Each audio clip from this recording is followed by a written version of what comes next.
Like this. Hit it. The Roger Report live morning show, weekdays at 9 a.m. Say y'all, I was on Roger's panel a few times and I couldn't take it. The heat. I got out the kitchen. It was hot. I was sweating. I had to get out. He's Roger, and he's right. Check this out.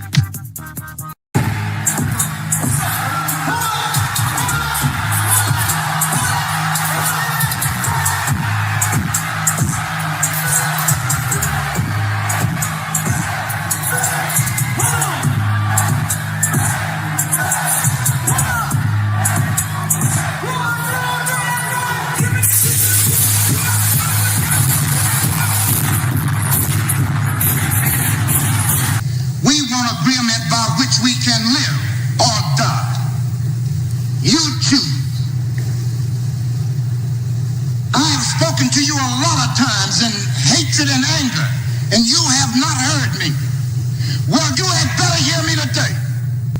If you won't listen to me when I make an appeal for the Negroes because you have no concern for the Negroes, listen to me when I make an appeal for America. You claim you love America.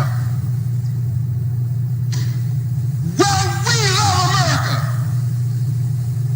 But you are driving us back and you are making a Samson out of us, and we are going to pull down the pillars.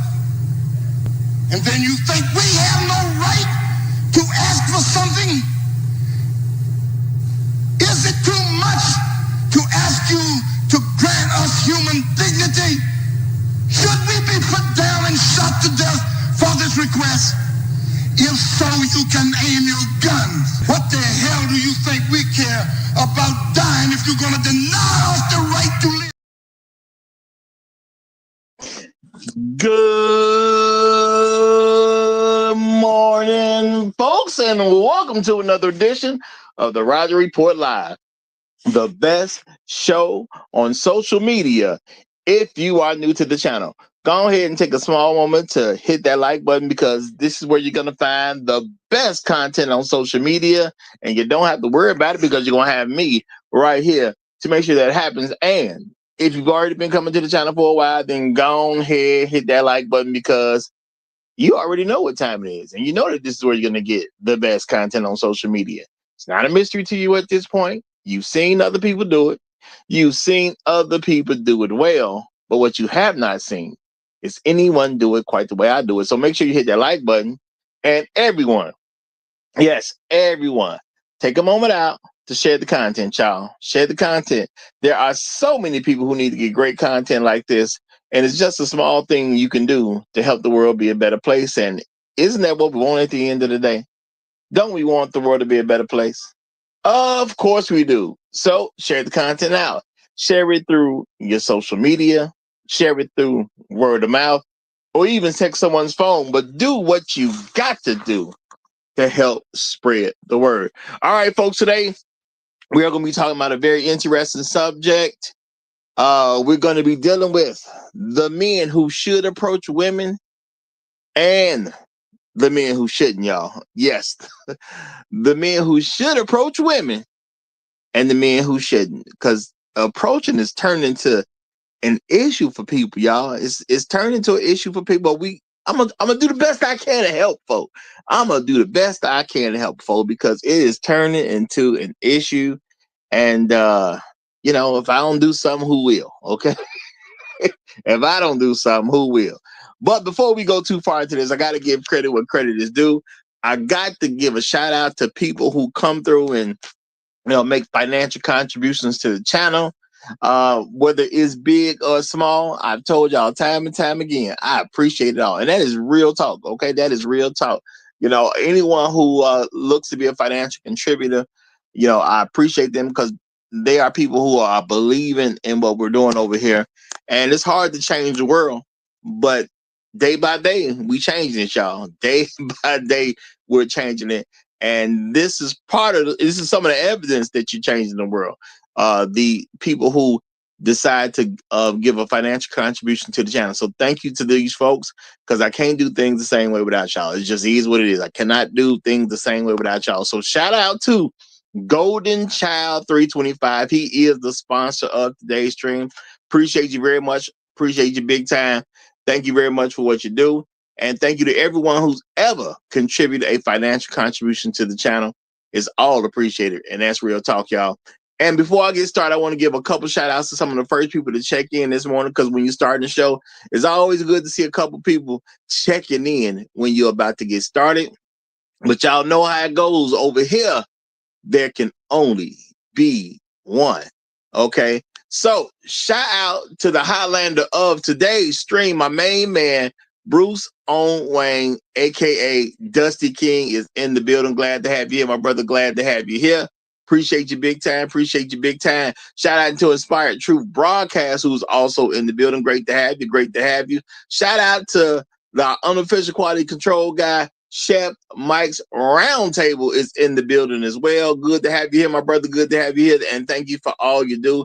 Shout out to the Pit Master. All right. Tunnel Runner is in the house. What's going on, my brother? What's going on? Glad to see you here. Glad to see you here. We got Mr. GQ Smooth in the building. What's happening, my brother? What's happening? We got J Dub, the deputy on the grill, is holding it down. Great to see you representing the pit crew. Music Man 1982 is in the house. What's happening? What's happening? Hey, we got A.L. Evans in the building. A.L., what's going on, my brother? Yay, yay. Glad to have you, brother. Glad to have you. And as we about to get started, and A.L., just to answer A.L.'s question about the wrenches, I'm giving every time we get 100 subscribers, I'm giving wrenches back out. So I'm just starting off with the pit crew, okay? Because I'm slow about doing search stuff like that. But every 100 subscribers, I'm gonna make sure I'm giving out a wrench again. So we done gave 2 out, but I'm starting out with the pit crew. So don't worry, my brother. The wrenches will be coming. I'm just slow about doing stuff like that. So I'm just trying to do something to discipline myself to get them out to people. That's all it is, brother. That's all it is. So everyone to get their wrenches back. Now, y'all, we're gonna deal with this. And shout out to Afro Merchant. I see you checking in, my brother. I see you checking in. Good to have you, brother. Good to have you. Now, I'm gonna deal with this approaching issue because there are people who are having issues with. Well, let me put it like this. There's a lot of women. I'm gonna say it straight up. There's a lot of black women out here on the internet complaining that they're not getting approached the way they think they're supposed to get approached, and that's understandable. Okay, that's understandable. Some of y'all ain't supposed to get approached the way you think you're supposed to get approached anyway. Okay, and we, unfortunately, people don't like to be real when it comes to answering things from a woman's perspective. When they asking their questions from their perspective, a lot of times we don't want to just tell them the truth. Some of y'all ain't worth the approach. Okay, real talk. Some of y'all just don't look good enough. It just is what it is. It's not about what you think of yourself. It's about what the men who see you think of you. And see, that can be hard for women to deal with the fact that they have no control over that situation. And a lot of us men, we try to make excuses for them because we want women to feel good.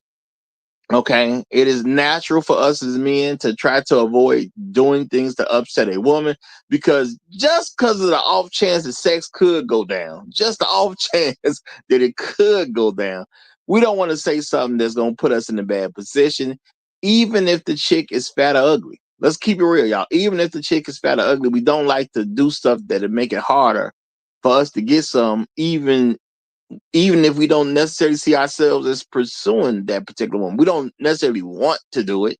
Now, I'm not saying there won't be guys that won't say little slick stuff to a woman here and there, but that's few and far between. Most of us just ain't gonna say nothing.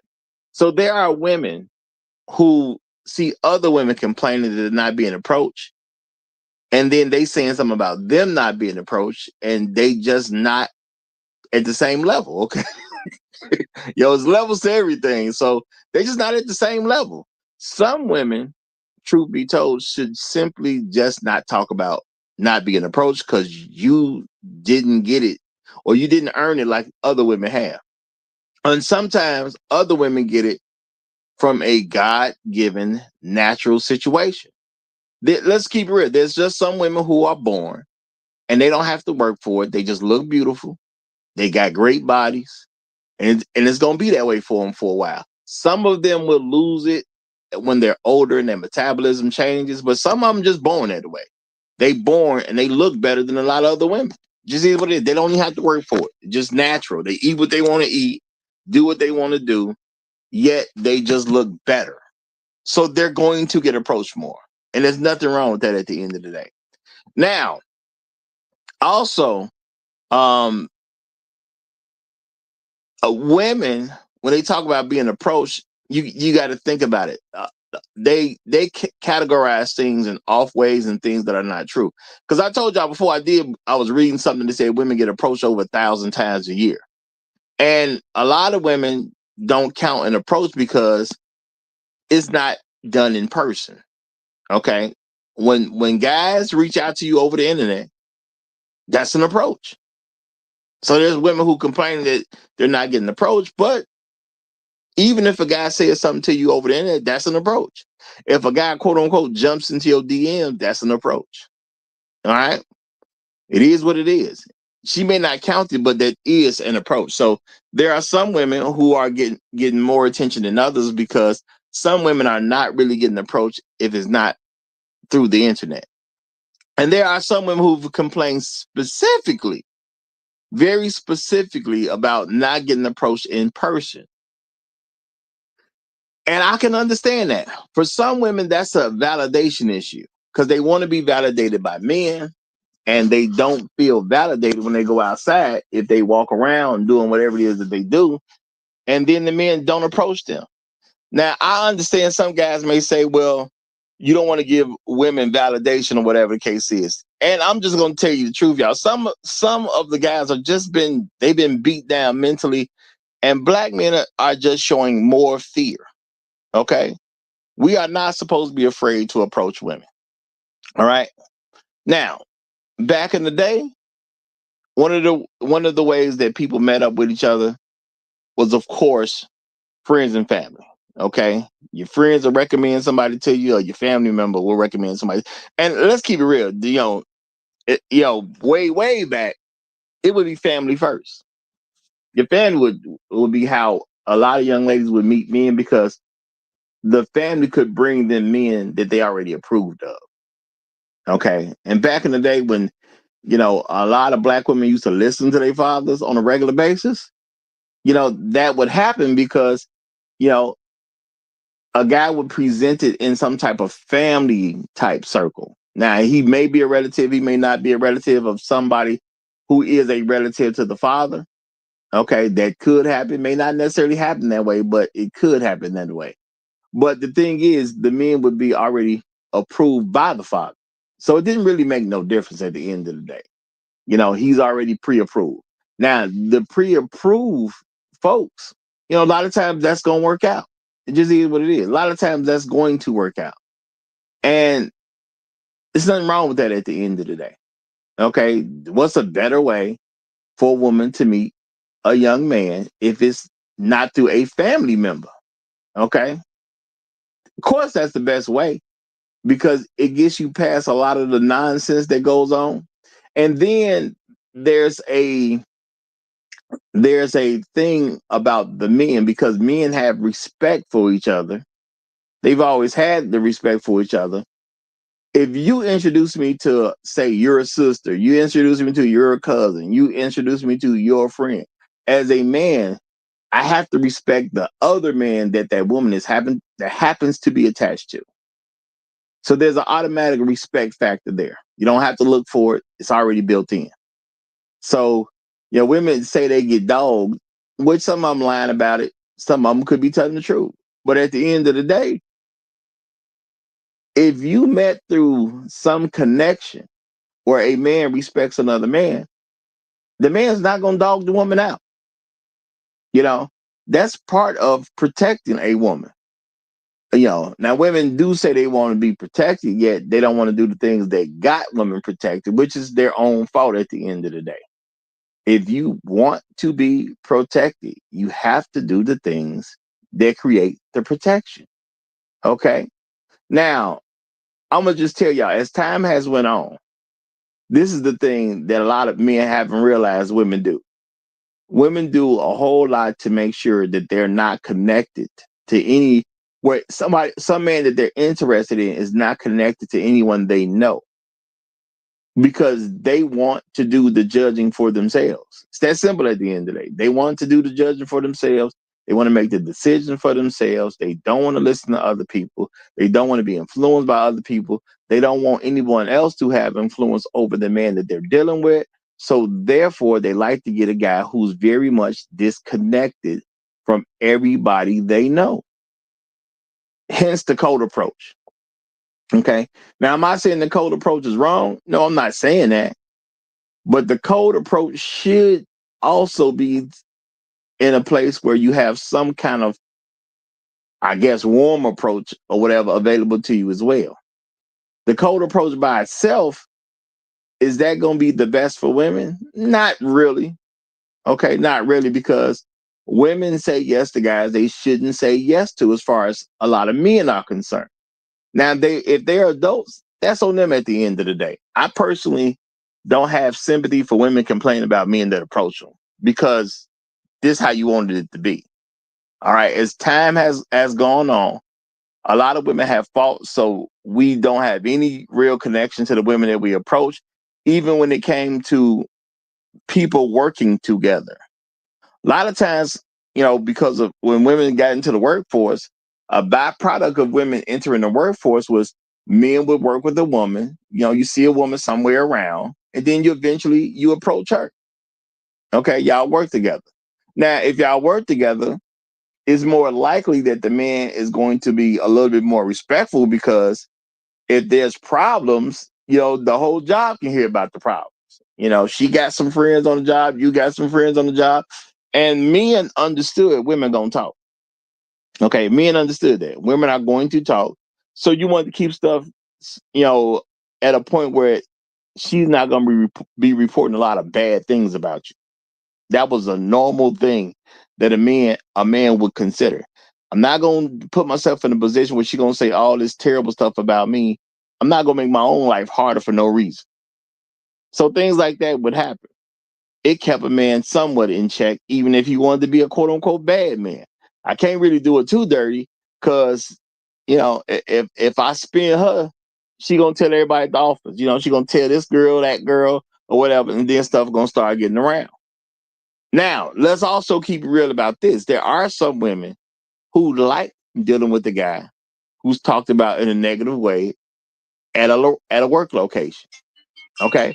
There are some women who really, really love that. Okay. And because they really, really love that, that's the guy they look for. All right.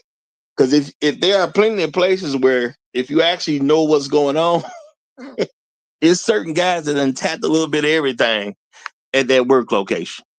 Okay. Because that's what they seek out at the end of the day. Now, the thing is, men approaching women should be a decision of men. All right. And to me, that's where the problem is. Men approaching women should be a decision of men.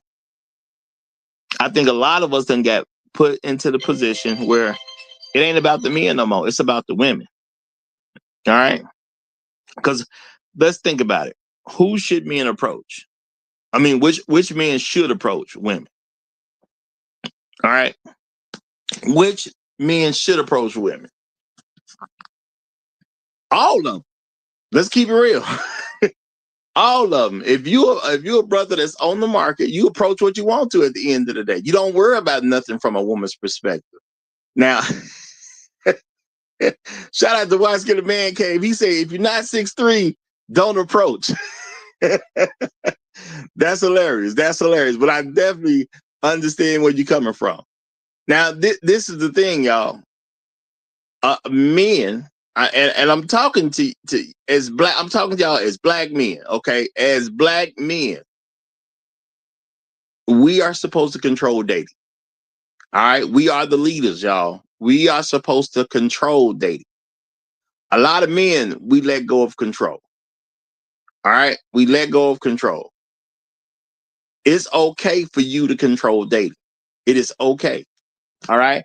And not only is it okay, it's your position. We are supposed to control what dating is. A lot of black men look at dating from a woman's perspective, and unfortunately, a lot of y'all are raised by your mamas and don't understand what you're supposed to do and don't know how to get down, from your youth. You get out into the world, and then unfortunately, there's a lot of guys on the internet or a lot of guys watching what women say on the internet, and they're changing things up because they don't know when women are lying versus when women are telling the truth. Now let's keep it real, y'all. Especially after that Me Too thing, when Me Too hit hard, a lot of guys at the job just ain't gonna approach no more. Just is what it is. And women did bring that on themselves. Let's just keep it real. A lot of women brought it on themselves because they say the men don't want to talk to them no more. Now they had this whole Me Too movement, claiming that men were using this, that, and that to somehow oppress women in the workforce. So now dudes don't want to talk to you at work. There's been a whole lot of HR stuff that was happening before the Me Too movement even picked up. Okay. Guys are already seeing HR because some woman said some guy approached her. And women being as dumb as they want to be, and y'all keep in mind, stupidity is a choice. What would a lot of women do? They would go and complain about some man approaching them because they didn't necessarily like that particular man approaching them, but they still want to get approached by other men. So the very same thing that they had a problem with one guy doing, they go complain about, but then they wonder why the guy who they were interested in wouldn't do the same thing, even though you just created a whole situation where the job done created a whole policy about not fraternizing with each other. All right. You done made the job itself, okay, the business, the corporation, whatever y'all work for, you just done made it where they just came down with a rule and say, hey, you know what? This is too much for us. So to make our life a little bit easier, if you work for this company or any of its affiliates, you cannot fraternize with anyone else who works at this company or any of its affiliates. So women created a whole situation where now a man got to take a risk of his job to talk to her. Now, what man finna do that? Of course, a lot of the guys who work with a woman was gonna dry up. Okay. Now, women should have been able to figure that out, but they choose to be stupid. It's not like they don't know no better. They choose to be stupid. And a lot of men need to really get that they simply choose to be stupid. It is not your fault a woman chooses to be stupid. You can't control her choice to be stupid at any given time. All right. Now, unfortunately, things are happening like this while you have less and less men raising their children. Which means what? Less and less men are raising their sons. Which means what? Automatically, less and less guys are going to approach women because there was no man to tell them to do it. Okay? Let's keep it real, y'all. When you a young man and you out with your dad, okay? Let's think about it, y'all. You a young man growing up. You out with your dad. Your dad peeping the fact that you like this little girl. All right? You a youngster. Your dad seeing that you like this little girl. What your dad gonna do? Your dad gonna say, "Hey, go talk to her." Okay, that's what your dad gonna do. He may tell you how to approach. He may tell you anything when it comes to how you gonna get this situation done. He may say, "Go introduce yourself" or whatever. But your dad, if he see that you like some little girl, okay, he gonna tell you, "Get over there and talk to that little girl," or he'll try to create a situation where y'all gonna have to talk to each other because sometimes it's about you like the daughter of somebody your dad knows. So what your dad gonna do? Your dad gonna go talk to his friend. Okay. Now, why is he talking to his friend? Not that he even necessarily wanted to have a conversation with his friend at that particular time, but it's his friend. So what's the big deal? So now dad goes talk to his friend, and you like his friend's daughter. So now they got plenty of time to talk. They friends already. They doing what they do as dads. So what happens? Now you and the little girl got to keep each other company. Not even because the little boy wanted to be there. It's because dad is visiting his friends. So now y'all got to keep each other company. And a lot of times, back in the day, things like this could spark on his own because dad created his situation for his son to have to go talk to the little girl that he liked. Hey, all I'm going to say is great job, dad. Great job, dad. Now, there's other times when dad just peeps that his son likes some little girl, and there's not there's no dad that he knows there. So what he gonna do? He gonna say, "Go talk to the girl." Okay. All she can say is no. That's the worst thing she gonna do is say no. What you worried about? Okay. She can't do nothing to you. She can't do nothing to you. And a dad would encourage his son to go talk to a girl. It's plenty of dads that have done that. Okay. I remember the first time my father, was with me and I was looking at some woman and some woman was walking past and then she waved at my dad or whatever, right? So my dad waved at the woman, told me to wave. Okay. And my dad wasn't even on nothing with the woman. It's just a woman walking by. And I remember my dad telling me, he said, if a woman, especially a good looking woman, waves at you, you wave back. That's what you do. Now, I didn't understand that was training at the time. Okay. I didn't understand that was training at the time, but that's what my dad did. Some nice looking woman walked past, waved at him. He waved back, told me to wave because we were sitting in the car. She was out in the street. They ain't talk to each other, nothing like that. I'm pretty sure that's when my father was already married. So he wasn't interested in nothing like that. But he just said, hey, if the woman wave at you, you wave back. So what is he doing? He's training his son, how to deal with women. He wasn't waving for himself. He was really doing it for me at the end of the day. Okay? Because that's what dads do. They prepare their sons for life. But y'all, we are now in a world where a lot of guys have not been prepared for life by their fathers. A lot of guys, when it comes to women, they on their own. Okay? It just is what it is. It's trial and error. So what has now happened over time?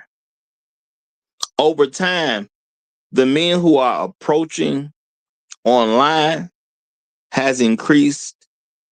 And there are some guys who've yet to ever approach a woman, in day-to-day life.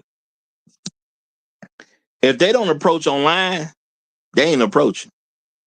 This is happening with some younger men, y'all. All right. Well, if they don't approach you online, they just not approaching. And I understand there's women who are upset about that. But the thing is, that's not your job to care nothing about. Okay. How the women feel about it, that ain't on us at the end of the day.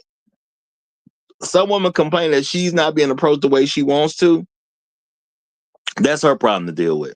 We don't owe that to her to try to fulfill her approach quota. Okay. That's not on us. But now I will say this though. What this also says though, with people not approaching the women, it does say that it's a good amount of men that's scared. Now, as black men, that should not be us. Okay? As black men, that should not be us. We shouldn't be as scared to approach a woman. If you like a woman, you approach a woman. Now, I know a lot of guys here, y'all are older, and y'all don't necessarily get fazed by this type of stuff. But I am gonna say, y'all, it is up to us to talk to the younger ones so they can actually have the confidence that they're supposed to have when it comes to approaching women. If we don't help them with the confidence, where they gonna get it from? All right. If we don't help them, where they gonna get it from? Now, this is the thing, and I see folks, saying stuff on online, and I see, quotes and things about, people who doing surveys and all this type of stuff and the stuff that they saying, there was even something that said, I think it said about 30% of young men ain't never approached a woman in real life, between like the age of 18 and 26, they ain't never approached a chick in real life. They just ain't never did it. Okay. Now, guys, should this be happening, man? should this be happening? Now I understand that some white guys ain't doing it. Okay, cool. They ain't got to. But as black men, should we have young men who are afraid to approach women? What are we concerned with at the end of the day? You know, I would never have my nephews not approach women. You know, because they at them ages now where they starting to like girls and all that type of stuff. My thing is, bro, if you see somebody and you like it, you go holler at her. That's what you do. All right. Now I understand that some guys gonna say, well, no, you don't do that. Well, yeah, who now when it comes to the shape of the dating world, who's controlling it right now? If men won't approach women, okay, or the percentage is steady going up about men who won't approach women, who's in control of the dating world? Let's be realistic, y'all. Who's in control of the dating world? If more and more men will not talk to a woman, who's in control? All right. Because if men are afraid to approach, you know what that means? You know, shout out to Trust. Shout out to Trust. Always great to see you. The darling of the channel is here. Always great to see you. Now, she says men. Now, I'm going to say men are supposed to be in charge of the dating world. They are supposed to be in charge of the dating world. But if men are getting to the point that they won't approach a woman, that's going to put women in control of the dating world. And I'm going to say this. When it comes to online, which I have never actually made a date with somebody online. Okay. I ain't said I ain't think about it. Okay. I ain't say I ain't do something here or there. But when I actually thought about talking to random women online, sending messages to them and things like that, when I did that, and you know, I thought about it. I was like, well, if I did that, it's gonna be thousands of other men that's gonna do that too. I can't even guarantee she gonna see a message from me. Her inbox can be flooded. How's she gonna see a message from me? Okay. See, the thing is, it's not about you as a man. It's not about what she thinks of you. How's she even gonna see that you even messaged her in the first place? Because men are men. Okay. Men gonna flood inboxes because they're men. All right. And I do see something that men are setting themselves up for, which is also problematic. And you see it on all of the little dating stuff that people do. You know, I know Pop the Balloon is like the bigger one right now. What do you see guys doing on that? They go to a show that's not in the city that they live in, so they can meet random women who don't live in the city that they live in. And then they're going to quote unquote date the woman who lives in a whole different city from them. A lot of them people just wasting their time. Let's keep it real. A lot of people just wasting their time because number one, you starting your relationship off as a long distance relationship. Now, the woman who the guy is dealing with, let's say you do get a match, right? As they say on that show, you get you a match. The people gonna talk to each other. They're gonna date. He live in Houston. You know, she live in New York. How's that supposed to work? Who flying to who? Okay. Who's flying to who? And at the end of the day, when you put money into a woman, the money questionable in the first place. You don't know what you're gonna get as far as the return is concerned. So now, not only are we quote unquote taking you to dinner, taking you to a movie, taking you to a play, you know, taking you to some type of event. We're also throwing plane tickets into it now. Okay. It's some guys who are already like paying for Ubers to get a female from where she is to where he is. So you paying for like an Uber, you might spend $30 on an Uber. So okay, so now a Uber ain't gonna do it. Okay, you can't call up a Lyft and get her over there for $25. Okay, now you gotta. Well, who you calling? You calling Southwest? So you can get a plane ticket to get her from where she is over to you. What's the point of this? Okay, what is the point of this? Why are you putting yourself in a position as a young man that has to fly a woman in to see you, or you got to fly yourself out to see her? Okay. Now, I know a lot of people want to believe they super suave. But if you know a chick over the phone versus a man that can know her in real life, who y'all think got the advantage? Okay.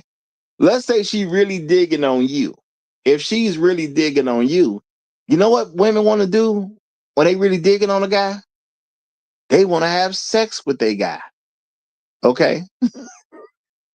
So if you're not available to have sex with and she wants to have sex, what y'all think eventually gonna happen? I mean, let's be real. What do y'all think is eventually gonna happen? You got a woman who really wants to have sex with you, but you're not in the state. Okay. Now I get it. You can visit her one time. You could visit her twice because she want to get it in. Now let's say she really, really like it. She really, really likes it, right? She rocking with you to the point that she really, really liked the fact that you had sex with her. Now she wants to have sex even more. What y'all think gonna happen at that point? Okay. At some point in time, she's gonna want sex in a way that she's gonna want to get it, and she's gonna need to get it by someone near her. Because more than likely she ain't gonna be able to pay for no plane tickets to bring you in. And even if both of y'all are paying, because some people gonna say, what if both of y'all are paying? You ain't gonna have enough money to keep spending on plane tickets to meet up with each other. That's just not gonna happen. Let's just keep it real. Not for a regular everyday person. If your parents own major corporations, okay, you in a different situation. But the average black man is not in a situation where his father owns a business that is selling products and services worldwide. So it's hard enough to deal with a woman in your own city, but now we're gonna stretch it out to planes unnecessarily. It don't even make sense. Now I understand people watch this stuff and it's nice for quote unquote clicks and views and all that type of stuff. But let's keep it real. It's just stupid at the end of the day. It's stupid. Why would I go on the show to meet a young woman who don't even live in the city I live in? Okay. Do y'all understand? It's certain suburbs I ain't gonna even go to. I live in Chicago, y'all. If you tell me you live too far away from Chicago in some random suburb, I ain't coming. Okay? I ain't coming. It just is what it is. You can't tell me you live 4-5 hours away. Now, I told y'all back in the day I did do a long distance relationship once, but I met her in Chicago and she actually lived in Chicago. It was long distance because she was going to college at the time. She was in school, in college. So, she'd be here, but then she got to go to college or whatever the case is. That was hard enough in itself. Okay, not that I was looking for a long distance relationship because I wasn't. I don't believe in them like that because it's just too much. It's just too much of a waste of time and it's too much wasted effort. I can get the same thing done with somebody who lives, an hour away from me versus 9 hours away from me. Okay. We ain't got plane tickets like that. The money I earn, I'm not finna use that to keep buying plane tickets to try to go meet some young lady. That ain't happening. Okay, that ain't happening. And I'm just keeping it real. Now there may be some young lady in the nation that's real sad about that. Hey, I wish I could help you, but I ain't. Okay. Shout out to Afro Merchant. He said, Rod, you not trying to visit Shorty in Peoria? Nope. If y'all know anything about the state of Illinois, there is a place called Peoria. But to go to Peoria is an effort. Okay? To go to Peoria is the effort. So no, I'm not finna go to Peoria to come to get up with some chick. No, I'm not. Okay? It is what it is. If I gotta drive more than an hour away, it's shaky with me, y'all. Real talk. It's shaky with me. I appreciate you, the fact that you like me. I really do. But if it take me more than an hour to get to you, man, it's gonna start to get real shaky on if I'm coming or not. I'm just keeping it real. Okay.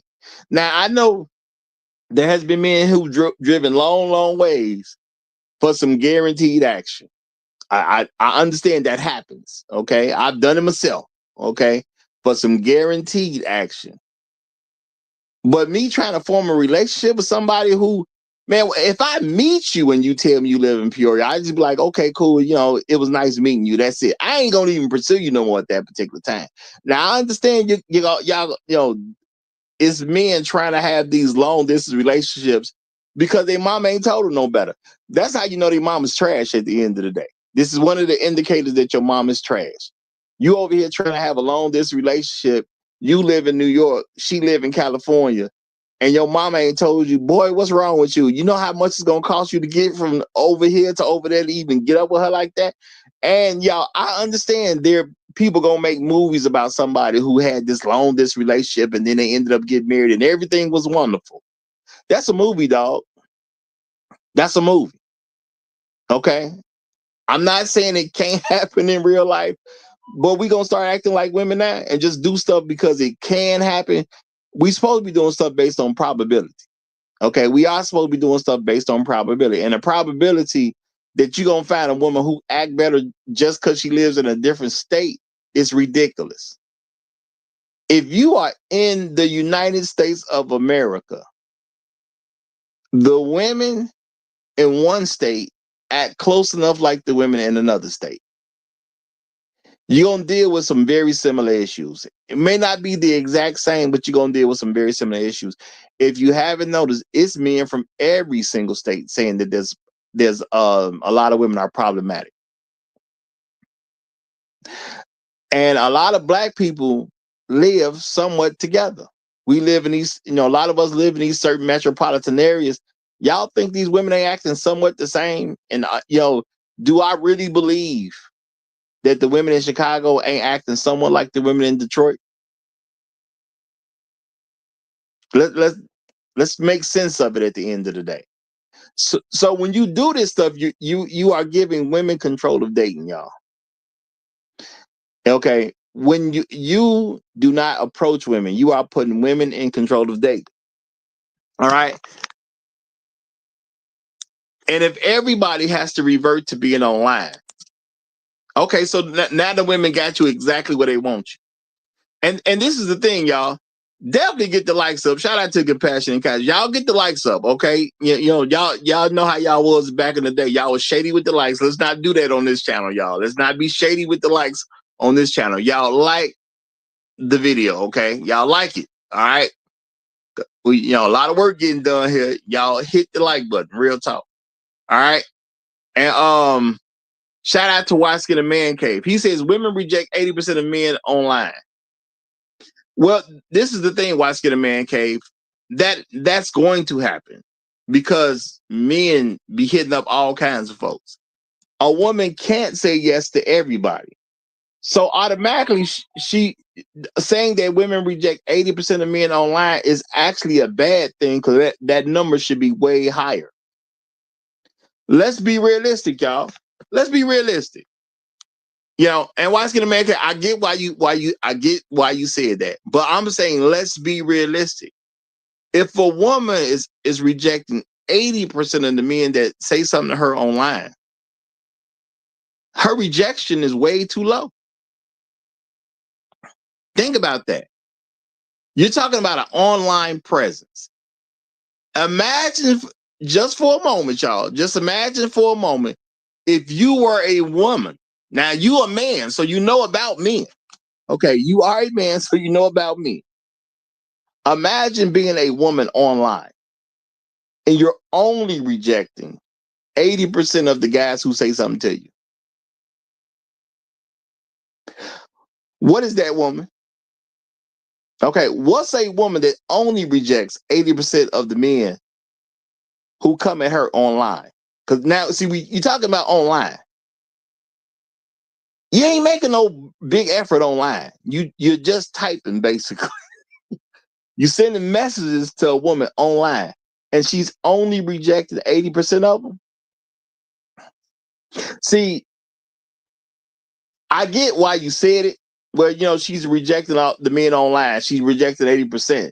Like, that's too many. And I can totally understand that. But I'm gonna say if she's only rejecting 80% of the men online, that's definitely a hoe. What y'all think she's doing with 20% of men? Think about it, y'all. So 20% of men will get her attention. Okay. 20% of the men are going to be the ones that date her. And let's just say only 20% of the men are piping her down. You're talking about a woman with an online presence. How many guys y'all think talk to a woman that's online? Do y'all think a woman only gets hits on once a day? Do you think it's 5 a day?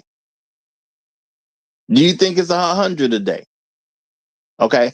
Now I told you I forget where it was, but before the last channel went down, it said that women are approached over 1,000 times in a year.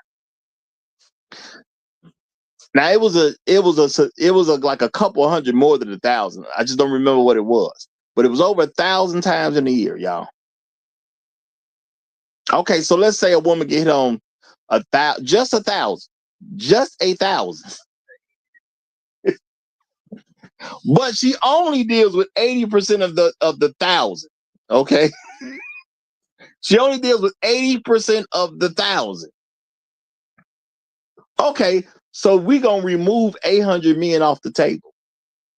We still got 200 men left.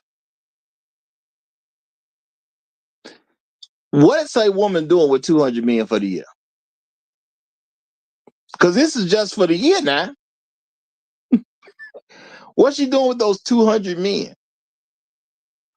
And let's keep it real, y'all. If this only happened once in her lifetime, who wants the woman that's already been with 200 men? Who's volunteering for that? Think about that, y'all. Who's volunteering to have a real relationship with the woman who's already been with 200 men? All right. Now, I have told y'all time and time again, I'm against the whole online situation because at the end of the day, it puts women in a power position without paying for it. Now, see, I'm not a person who's going to tell you women can't be in a power position without them taking responsibility. My thing is they want the power position, they got to take the responsibility that goes along with being in the power position. Why would I talk to a woman that's online? Okay. I'm just being realistic, y'all. Why would I talk to a woman online? Okay. I'm the one that has to approach her. I got to make the date with her.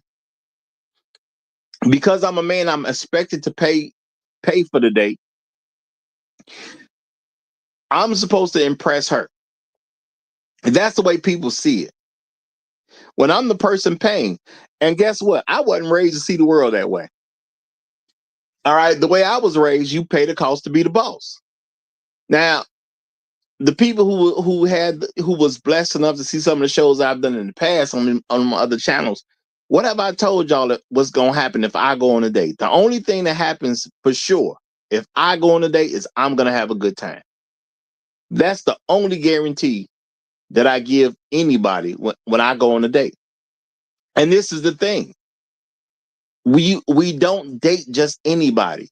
A date is supposed to be for the woman that you believe looks good enough and has presented herself well enough that you have a belief there is a possibility that this woman you could be in a relationship with this woman and possibly marry her one day.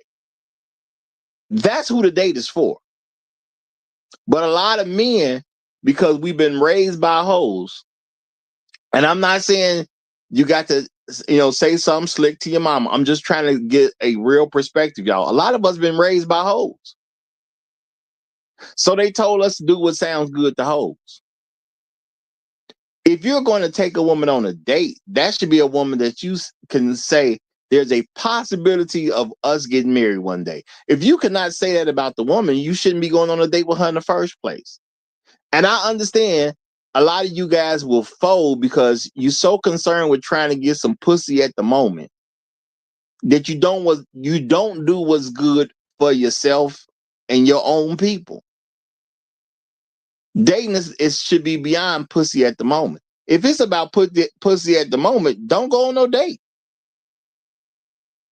You know, tell her to come to your place. If all you're going to do is smash, tell her to come to your place. You go to her place. And if she gets upset about, you know, being asked to come to her place, tell her stop tripping. You know, be real with her at the end of the day. Stop being scared, man. Tell your son, stop being scared. Tell your nephews, stop being scared. Tell your grandsons, stop being scared. Dating should be for the women we believe can potentially become a wife. That's it. Now, some brothers want to take our hoes because they think it's going to be a better chance of them having sex with the hoes. That's not what hoes are for. Okay, if you believe she a hoe, you don't take on no date. Dating should be for potential wives only. Now, I'm not saying a hoe ain't gonna make it to a date. A guy may not see something about her and she is just an absolute hoe. He just ain't figured it out yet. Okay? Shout out to Inspired True Podcast. You couldn't say it no better than this, y'all. He said, think outside of the box. Exactly. You got to think outside the box. But the thing is, y'all, as young men are coming up, we got to tell them this stuff because a lot of them wasn't raised by men. So we got to start telling them stuff. All right. You know, you see a young man messing up. See, back in the day when I was coming up, a random man will quote unquote, you know, pull what they used to call it, they pull your coattails. You know, tell you, hey, bro, you know, that ain't how you go about this. That ain't how you do this. That ain't how you do that. Okay. He had to necessarily know you. He just said, hey, look, little brother. You know what I'm saying? Let me give you a little bit of advice.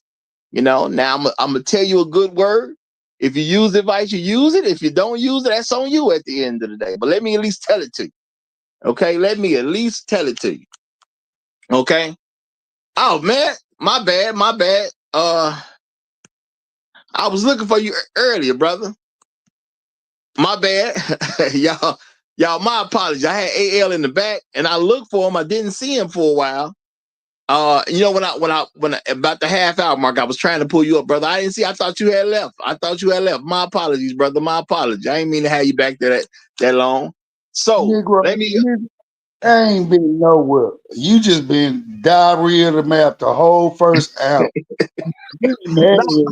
You know, I know your viewers, they love when you get diarrhea of the map. But the whole object of the show is to bring in the contributors so we can help contribute to your diarrhea madness. I meant to. I don't know what happened, brother, but when I've been back here the whole time. At the half hour mark, I meant to bring you up. I don't know what happened. I didn't see. I literally thought you had left. It might have been a glitch or something, but I thought you was gone.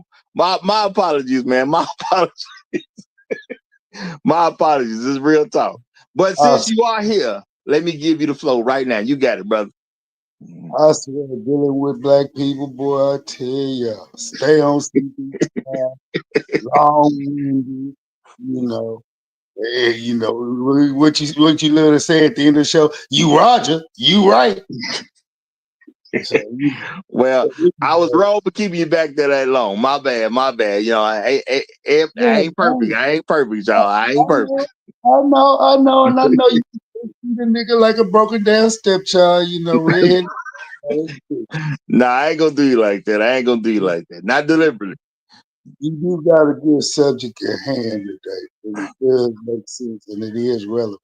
Hell, if they want to get mad because no one's approaching them, all they have to do is go to their nearest mirror in the bathroom, vanity, or in front of the mirror in their room. Take a good look at themselves. You know what I'm saying? I mean, this epidemic started back in the late 1980s, early 90s. Going to the club, 3, 4, 5, 6 deep, all holding hands like they in line, like the first grade teacher. Hold hands, we walking to breakfast and lunch, and that's how they enter the club.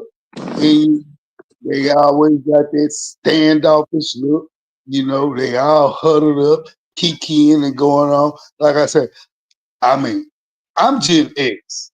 I'm early Gen X, born 1973. So the days of getting shot down by broads, the shotgun treatment, like how you said, oh, she finna hit you with double barrels, bro. You gonna do it? You gonna do it? You know, it started pre-breaking a lot of dudes saying, you know what, man, look, it ain't even worth it. The juice is not worth it because we used to look at them and say, "Oh man, hey, she look like something worth wanting to holler at. Let me go holler at." You trying to go and approach her, and then here come all her cackling homegirl henstresses, and they want to all come up and think they got the right to analyze you and judge you while you just trying to approach this girl who wants to be approached. They all wants to be approached, but they so dumb and so naive they don't understand.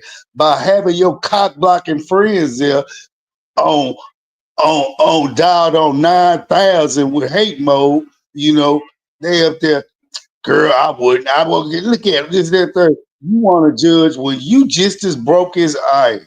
You going through hardships just like I am. You want to be chose, but because you see somebody's looking at at Pam and not you, Keisha, you got to come with the hatred and the flow. You know what I'm saying? And then rope in all your other muskrat homegirls to help with the hate to the point where, dudes like us, we can handle it. We seen it. We seen it from all shades and all aspects. And, we can see the hate coming 1,000 miles away. But these new young bucks who don't know nothing, these Gen Zs and these alphas and millennials that who don't know how to deal with it, they turned inward. And and it didn't help that we had COVID that came along. Oh, when COVID came along, they couldn't really run their game no more. They just took their shame and online and turned it into overdrive. And then thought, we gonna get better results. Roger, they really thought they was gonna get better results. And you right. The only people who control access to if you get approached, it's not y'all. It's gonna always be us. We decide who we want to date. We decide who we want to approach, and we decide who we want to put a ring on the finger. Not y'all. Y'all are in the wishing and hoping stage. Wishing and hoping you can get something, get a good man. But guess what? Your bad attitudes, your raggedy mouths, and your ever-resting bitch faces that put most brothers in the mood to say, all, not just black women, all women in the U.S., y'all go to hell. If we deal with you, we deal with you on the basis that we want to deal with you. But if we want something substantial, we done got wise, listen to dudes in my age brackets and older, and listen to wise people that say, you don't have to take this no more. Hey, go get your passport, move around. And guess what brothers been doing, Roger? They've been moving around. But I digress. All right, now, and my thing is this, y'all. A lot of young men have never had any training on the dating scene. Okay? Nobody ever gave them a tip. You never asked your dad this, you never asked your dad this. You know what I'm saying? A lot of guys don't necessarily go to your friends to ask for tips, but back in the day, we did used to exchange more stories, which was helpful. Because, yeah, I would approach a woman even if she was with her friends. Now, the thing is, if I approach a woman, she's with her friends, I understand her friends are supposed to hate on the friend that I'm talking to. Let's say, for instance, it's five young ladies. AL used the name Pam. So let's say I'm trying to talk to Pam. Pam, the one I want. Okay. So, but it's 4 other women who I ain't approached. Yeah, so Keisha got her hate on bringing her cronies into the realm of we gonna all hate on you. And not only is we gonna make her hit you with a double barrel worth of shotgun, we got our AKs, our M16s, and our 9mm. We go back up. We go just shoot you down in smithereens, bucko. Smithereens. Go ahead. Go ahead. This is the thing, though. Had you been trained to deal with the fact that the rest of them are automatically gonna hate because they're not the one I picked. The one I picked is in a superior position amongst her friends at that particular point in time. You got to understand something about the woman's mind.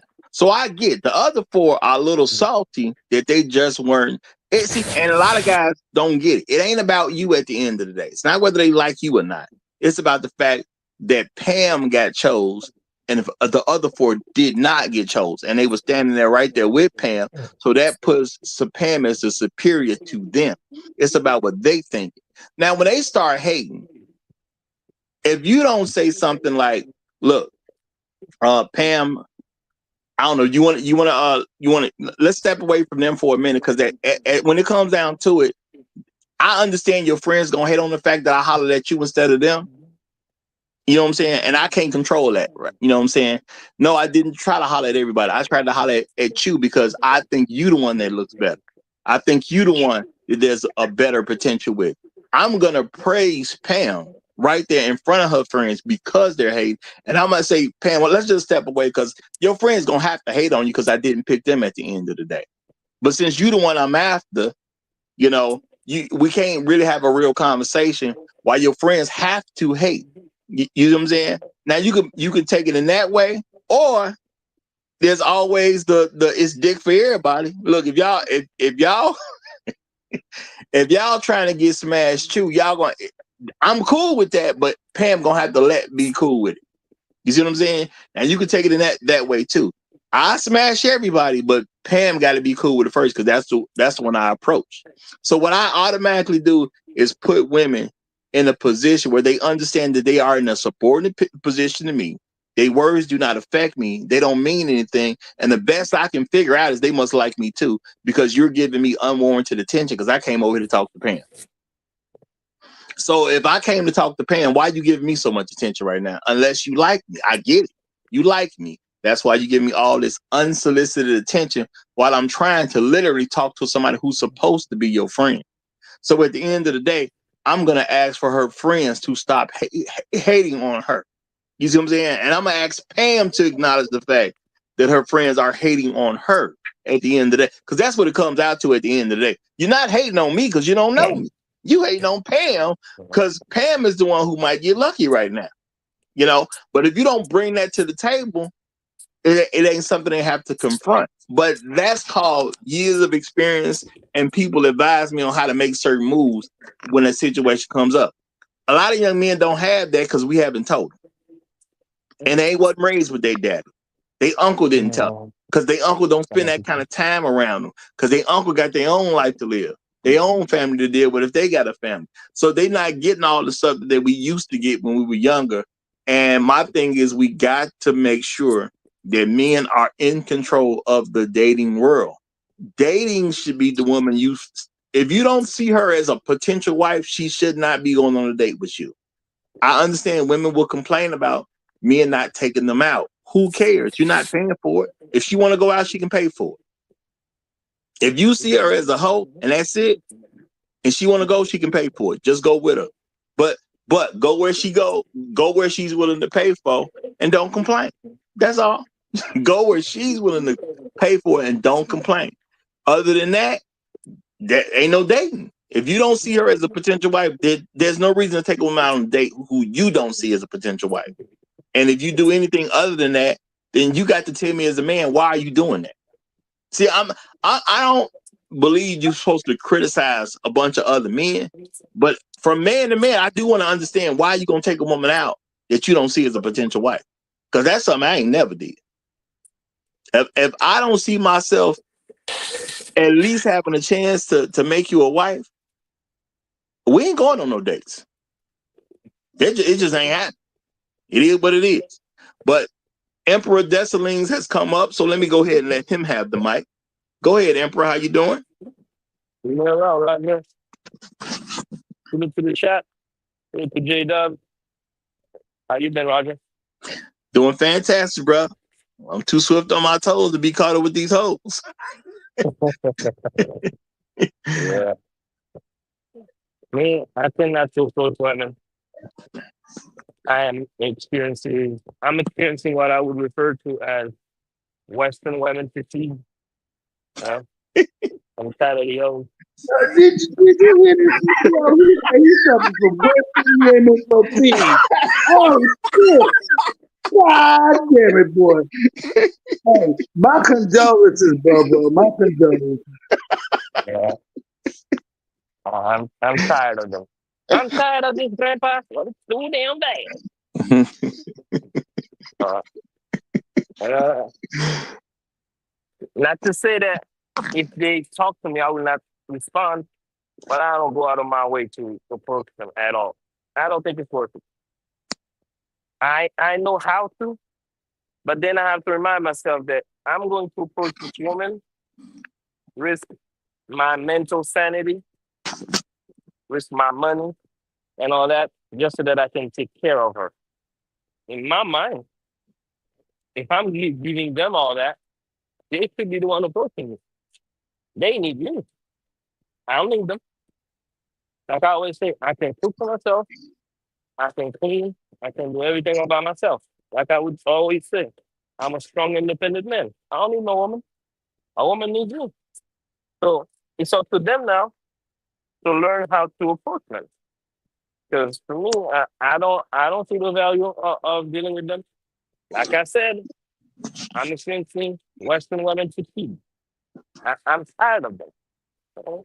I'm tired of them saying that he has to be tall or not just tall, he has to be 6 feet 8, not just have money, gotta have that kind of money. You gotta provide me with that kind of stuff. It's kind of like it seems to be demanding a lot. Okay, that's your price. Because if you have a price, you're nothing more than just a pro. But I agree, that's your price. But what am I getting for? You know, standard answer, standard provision. Like going to a dealership and the dealership is trying to sell you a 2020 Toyota Camry for the price of a Lamborghini. On some, or gotta do all that to get them. Okay, but it's just a Toyota Camry. What do I need to do all that for? But I'm gonna leave it there for all the alphas. I'm gonna let you have all the Western women. Me, I'm making friends go straight to Sudan. Thank you. We don't want them. You Okay. can I'm gonna say this because now I don't know if you joking a bit in that too, because but I'm gonna say this. I don't agree with that stuff because I don't think men should consider what women want. When you are going to approach a woman, why would you consider what she wants? You're the one approaching so you can get what you want. The only time it matters what she wants if she does flat out reject you, yeah, it matters at that moment because you're not gonna get hurt.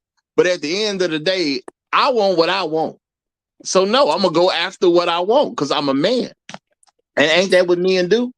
When if there's a promotion at work, some men gonna say, hey, I want that promotion, I'm finna go for it.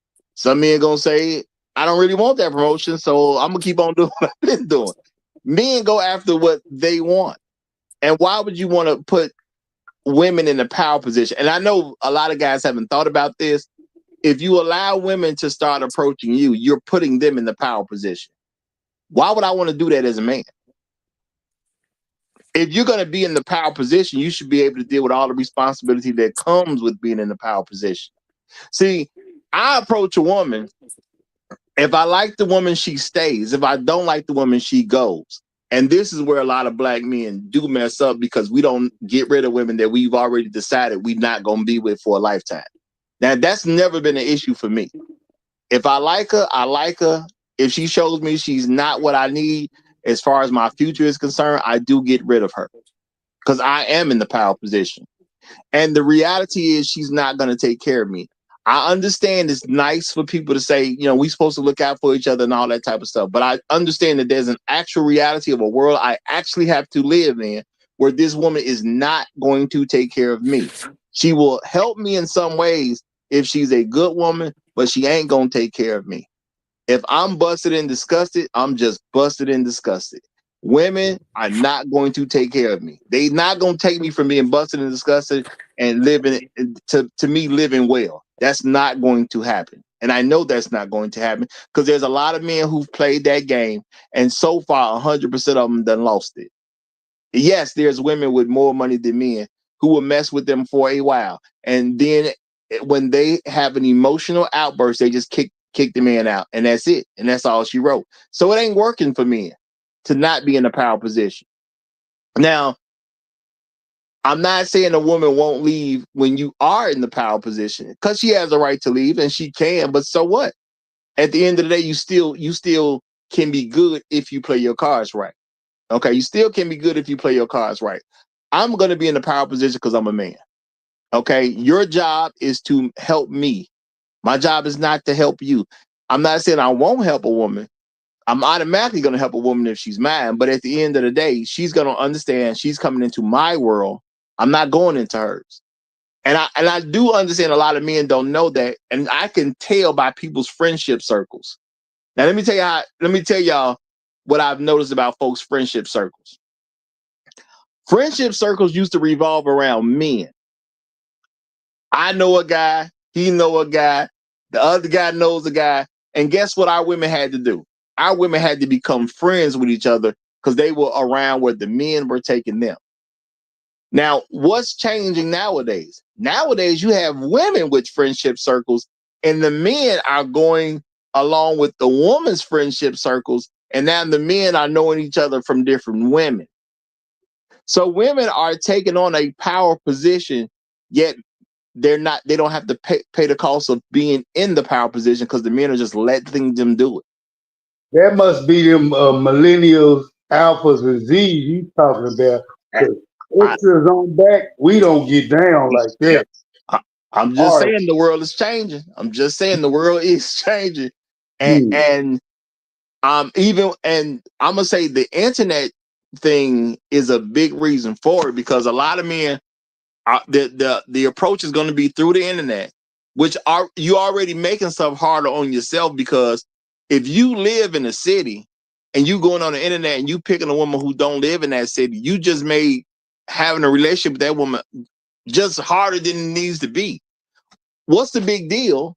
You know what I'm saying? That you're gonna pick some woman who live in a different state, which a lot of guys have done. They start talking to women who live in a whole different state. And then men, will say certain stuff about this, yeah, and she from out of state and she did this, or I came to visit her and I found out she with this guy, that guy. What you think gonna happen? She don't even live in the same state as you. And this is a thing that I think is hard, maybe because of ego. But this is reality, y'all. Once a person starts having sex, one of the hardest things to do is to stop. Just is what it is. Okay? Because people think about vices like drugs and alcohol. Getting off sex is probably harder than drugs and alcohol.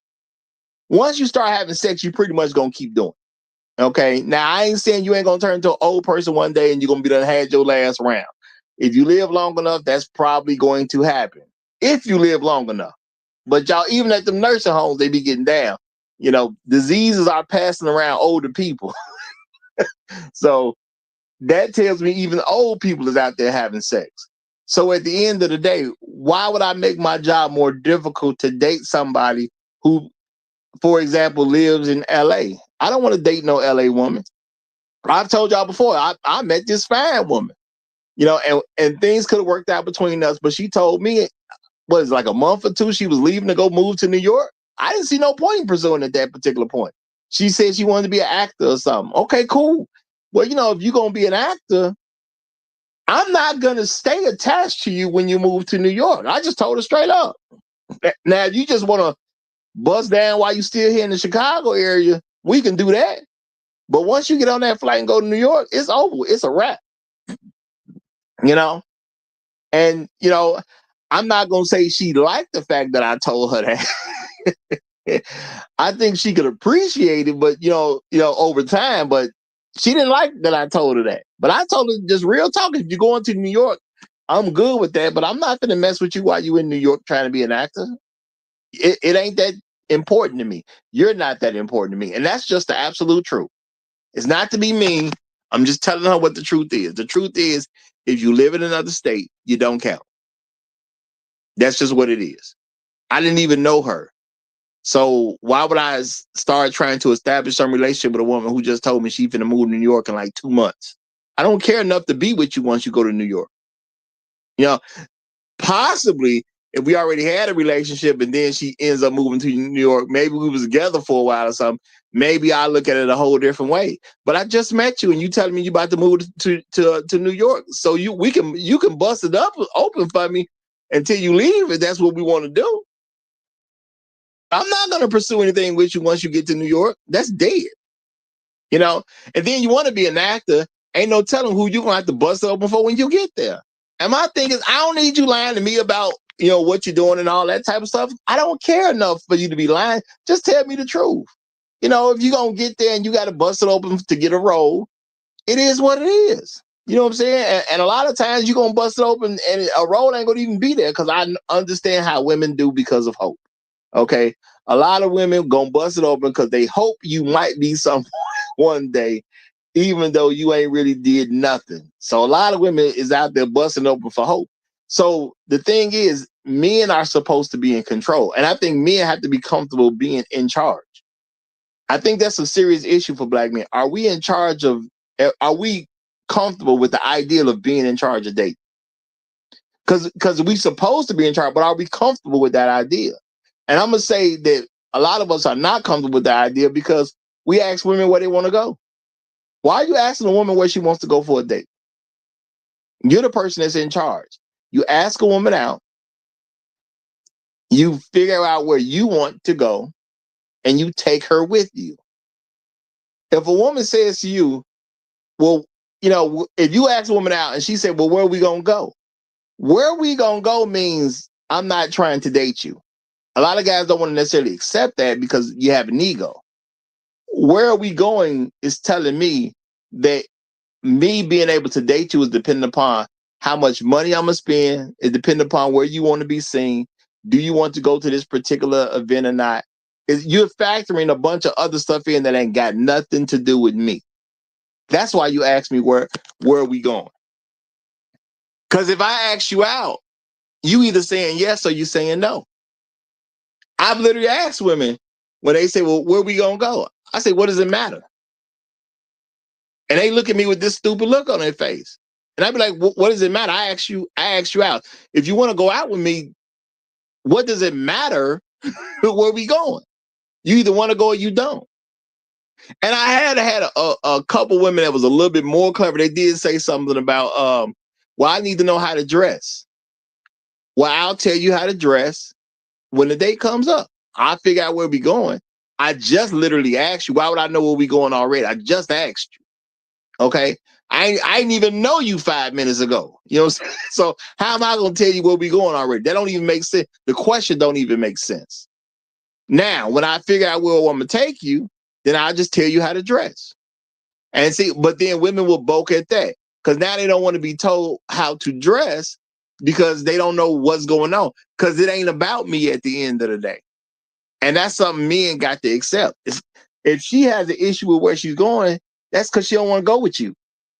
I ain't mad at you, Roger. Keep them feeling small at all times. Now, you ain't going to never have not 1 inch of leverage on me. I'm dictating this whole scenario, whether you like it or not. And if you don't like it, guess what? You can always do an about face or walk away. Ain't no sweat off my back. Because like you said, I'm asking you. If I'm asking you, I'm controlling this situation like it was back in the day. Not none of this. What you go do. How am I supposed to dress? Where you taking me? This is how much you go pay for me to eat? Where I want you to take me to eat. Where they do that at? Where they do that at? Hey, but this is the thing. It's not about making them feel small. This is somebody you like. You don't want to make her feel small. The thing is, you need to make an assessment of does she actually want to date you? Because if I gotta answer a bunch of questions for her to go on a date with me, that's an indication she doesn't want to actually date me. But she may want access to a place that I was going to take her. She may want to say she's been to this place or that place. You see what I'm saying? I'm making an assessment that she wants to date me. If you need details, that means you don't really want to go with me. Now I can understand even a woman saying, well, I need to know how to dress if that's a real thing. I could understand that. And that's why my answer to that would be, when I make a decision on where we're going, I'll tell you how to dress. Nah, Now, you that's you just better than in me. case.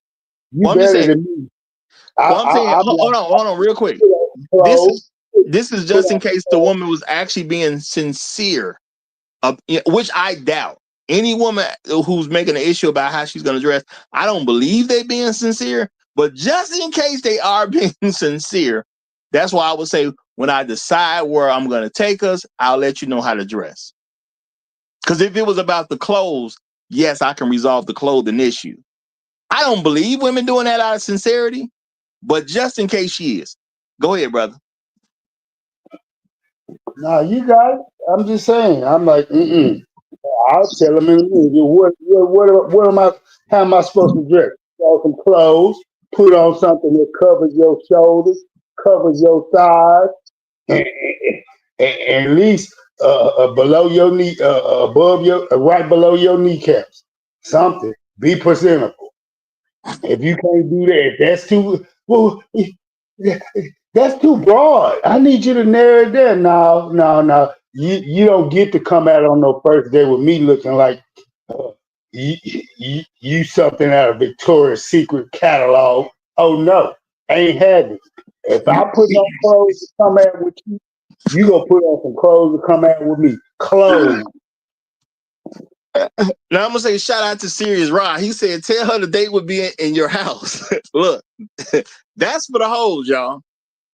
You know, if you really think she a hoe and it's only gonna be about smashing, then yeah, you can go to her house, she can come to your house, but however y'all want to do that, but that's for the hoes.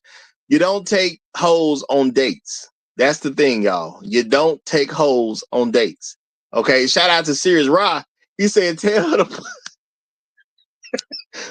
put on what you wear to bed. Yeah, that's for the hoes, y'all. That's for the hoes. Okay, now. Serious Roger. Serious Rod is not trying to go on a date. He's trying to have a one night stand. Period. Point blank. Period. Well, I mean, if he is though, my thing is be intentional about it. Until I remember, I've always been a pro tell women the truth person anyway. If that's what he wants, that's what he wants, and that's what he should say. And if she says something about you don't come out and tell no woman like that, y'all want us to be honest, and that's what I'm being. You stand on it. Okay, that's all it is. You just stand on it. Because I done told women that, and it done worked out for me. And they was like, well, why, that ain't how you do it. No, it is how I do it. Because women keep complaining we not telling y'all the truth. And I'm telling you the straight up truth. This is what I actually want. Now you either want to give it to me or you don't. But I'm not going to trick you like other dudes do. I'm just telling you what it is. And it done worked out in my favor. I remember one time, me and my partner, we decided we was gonna go down right outside of Houston to this small town called Conroe to visit one of his homeboys and kick it. Then we was gonna shoot back up to Houston and do a little weekend club thing and shit. But we got kind of caught up with all the what was going on in that small town and whatnot. And his partner was like, "Hey man, let me take y'all to this little hole in the wall club we got over here." Hole in the wall, yeah, we went. But anyway, we ran across these group of broads. And back in the day, I had this 1991 Chevy Suburban, but it was totally decked out. I mean, it was like a rolling love band. I'm talking about decked out now. But these broads, they seen us pull up earlier. We was flirting with them, hollering at everything that moved up in there. Then they walked up on us talking about, what's happening? What's going on? My partner and me, we looked at each other, and the first thing he said was, yeah, y'all want to kick it with us? I said, yeah. I said, well, okay, we ain't for none of that small talk and all this and that and all these questions. If you come with us, you coming. And if you come with us, we fucking tonight. Ain't no ifs, ands, buts about it. Either you come or you ain't. We ain't finna waste no time with you. He said it just like that. I turned and looked at them after he said, yeah, exactly what he said. Because I'm the driver. So what's happening? And they was like, okay. And it was just that simple. We didn't waste no time. We told them straight up the truth. This is what it is, and this is what it's gonna be. Either you down or you not. It ain't gonna be no sweat off our back because guess what? If you say no, it's a whole bunch of other women up in here, and if they say no, guess what? We on our way to the city. It really don't matter. Long story short, we ended up fucking that night for sure. Well, and I understand that may be surprising to folks, but you never know what you can get when you just tell women the truth, you know. And it is what it is, man. You know, why you want to put all that extra work and effort and money into something and it's just that easy at the end of the day. We was not on that Steve Urkel tip at all whatsoever. All right. Now, shout out to Ryan Decipher. He says if a woman likes you for you, she's not going to ask questions. Spending time with you is a goal for her. Now, he was saying that in response to, you know, when I was talking about the woman asking all these questions when you asking her on the date. And Ryan Decipher is making a great point right there. But this is something young men need to know. And we need to start telling them because their daddies didn't tell them, y'all. They didn't really get to spend no time with their dad if they even know who he is. So the whole thing about the dating thing is we got to tell young men because we're supposed to control the date. And Ryan Decipher is making a great point. If you want to spend time with me, that's what you want to do. Okay. I'm not trying to convince you to spend time. And this is where a lot of guys mess up. We believe we're supposed to convince women to do something. No, that's not your job. You don't have to convince a woman to do anything. She is herself. She is her own being. She has her own thoughts. She has her own spirit. She has her own soul. She's her own person. If I got to convince her to do it, I don't know when the backstabbing is going to come. Because, see, this is the thing about people that you convince. Sometimes you believe you convinced them for a time. And then after a little time goes on, they revert back to where they first position. And then you gonna look at them as like turning they back on you. No, they already told you they didn't want to do it, whatever you was talking about. You convinced them to try it. I don't convince nobody to do squat. If you don't want to do it, then don't do it. Now I know people could say, "But that sounds crazy." Now, if I say, "Hey man, why don't you try this food?" and you say, "Nah, I don't want to taste that." Okay, cool. I'm done. I'm not finna convince you. I don't care that you never eat it. It's really not that big a deal to me. Okay, if I say let's go to this particular location, and you say, "Well, no, I don't want to go there." Maybe I'm trying to take her to an amusement park. She say, "No, I don't want to go there because it's scary. I don't like riding roller coasters and stuff like that." That's fine. I ain't never taking you. That doesn't mean I don't go. I tried to take you with me. So you know what I'm gonna do? I'm gonna do the same thing that I said I was gonna do with you, and I'm just gonna do it with somebody else. That's all. But I ain't gonna convince you to do squat. Stay at home. You know, a lot of men don't take that approach. I mean, it is what it is. I'm not saying I'm going to take a different woman if I'm talking to a woman to do something, but at the end of the day, you know, I'm not trying to convince a woman to be with me. If she wants to be with me, she will make that happen. It's not my job to make her make it happen. She will make that happen if that's what her desire is. And a lot of men just don't know how to let a woman show her own desire. It is what it is. And yes, you take a chance on somebody else scooping her up. Yeah, but if somebody else can scoop her up, do you really want her? That's my thought process. If another man could take a woman from me, why would I want her? I don't even think about stuff like that. I have no worries about that. And if it ever were to happen, he can have her. I don't need her, you know? Because if a man can take a woman from me, I had a hoe and didn't recognize it. And unfortunately, it took that man taking her for me to recognize she was a hoe. But at that moment, I have to accept she is what she is. Now, I could love her. I could cherish her and all that good stuff. But if it comes up that another man can take her from me, I have to accept that she's a hoe. And I got to move on. It is what it is. Ain't no point in me being messed up about it. I got to keep on moving at the end of the day. The guy literally did me a favor because he made me see something that, for whatever reason, I couldn't see it at that particular point. So this is the thing, y'all. Now, shout out to Shark Sims. Let me read this real quick. He says, "You're not in charge. You can stop having sex." No, Shark Sims, you are in charge of it. But as I said earlier, that's one of the hardest things for people to stop. People don't even think of it as a vice. See, when you talk about drugs, alcohol, people think negativity. When people think, they don't think negativity. That's why it's going to be one of the hardest things to stop. When you're trying to do it, you're going to start paying attention to everybody who tries to give you some. You know, that's one of those hard things because it's a mental thing when it comes down to it at the end of the day. It's really a mental thing, you know. And and think about it, as a man, it's gonna be hard enough. But as a woman, who ain't trying to have sex with her? Think about it. If you're a woman and you're trying to stop having sex, you getting offers all the time. Because men are pursuing women. So she always getting offers. You know, so it is gonna be an issue for somebody to stop. You know, I'm not saying you can't, but it's gonna be an issue to stop.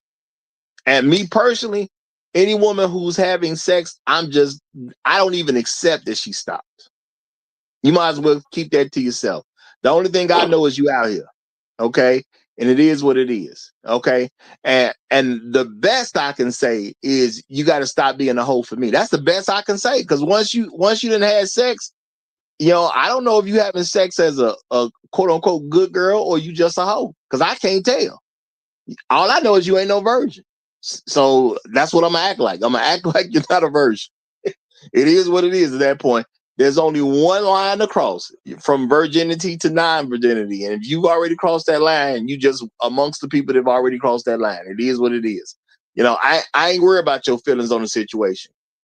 Now, the thing is, y'all, again, men are supposed to control date.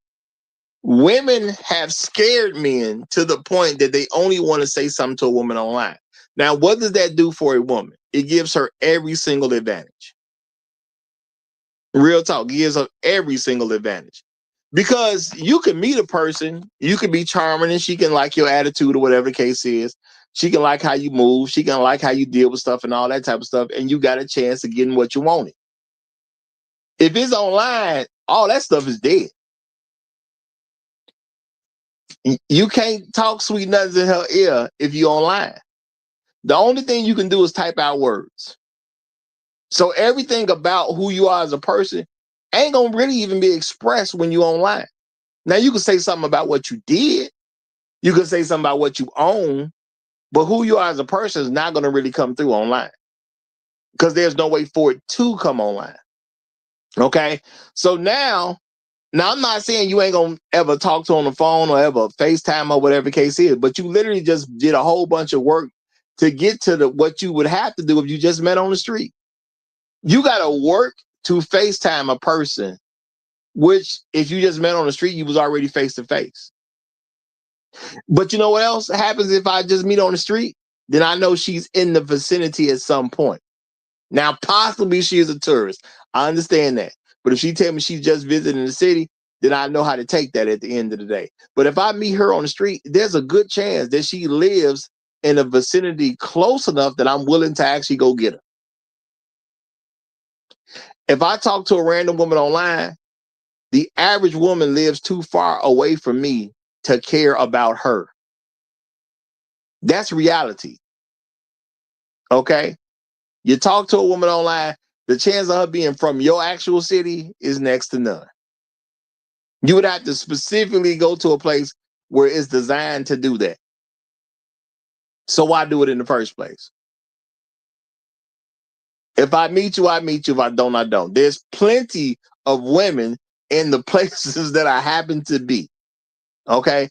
The women who are farther away from her, they're going to act a lot closer to the women that you're actually meeting.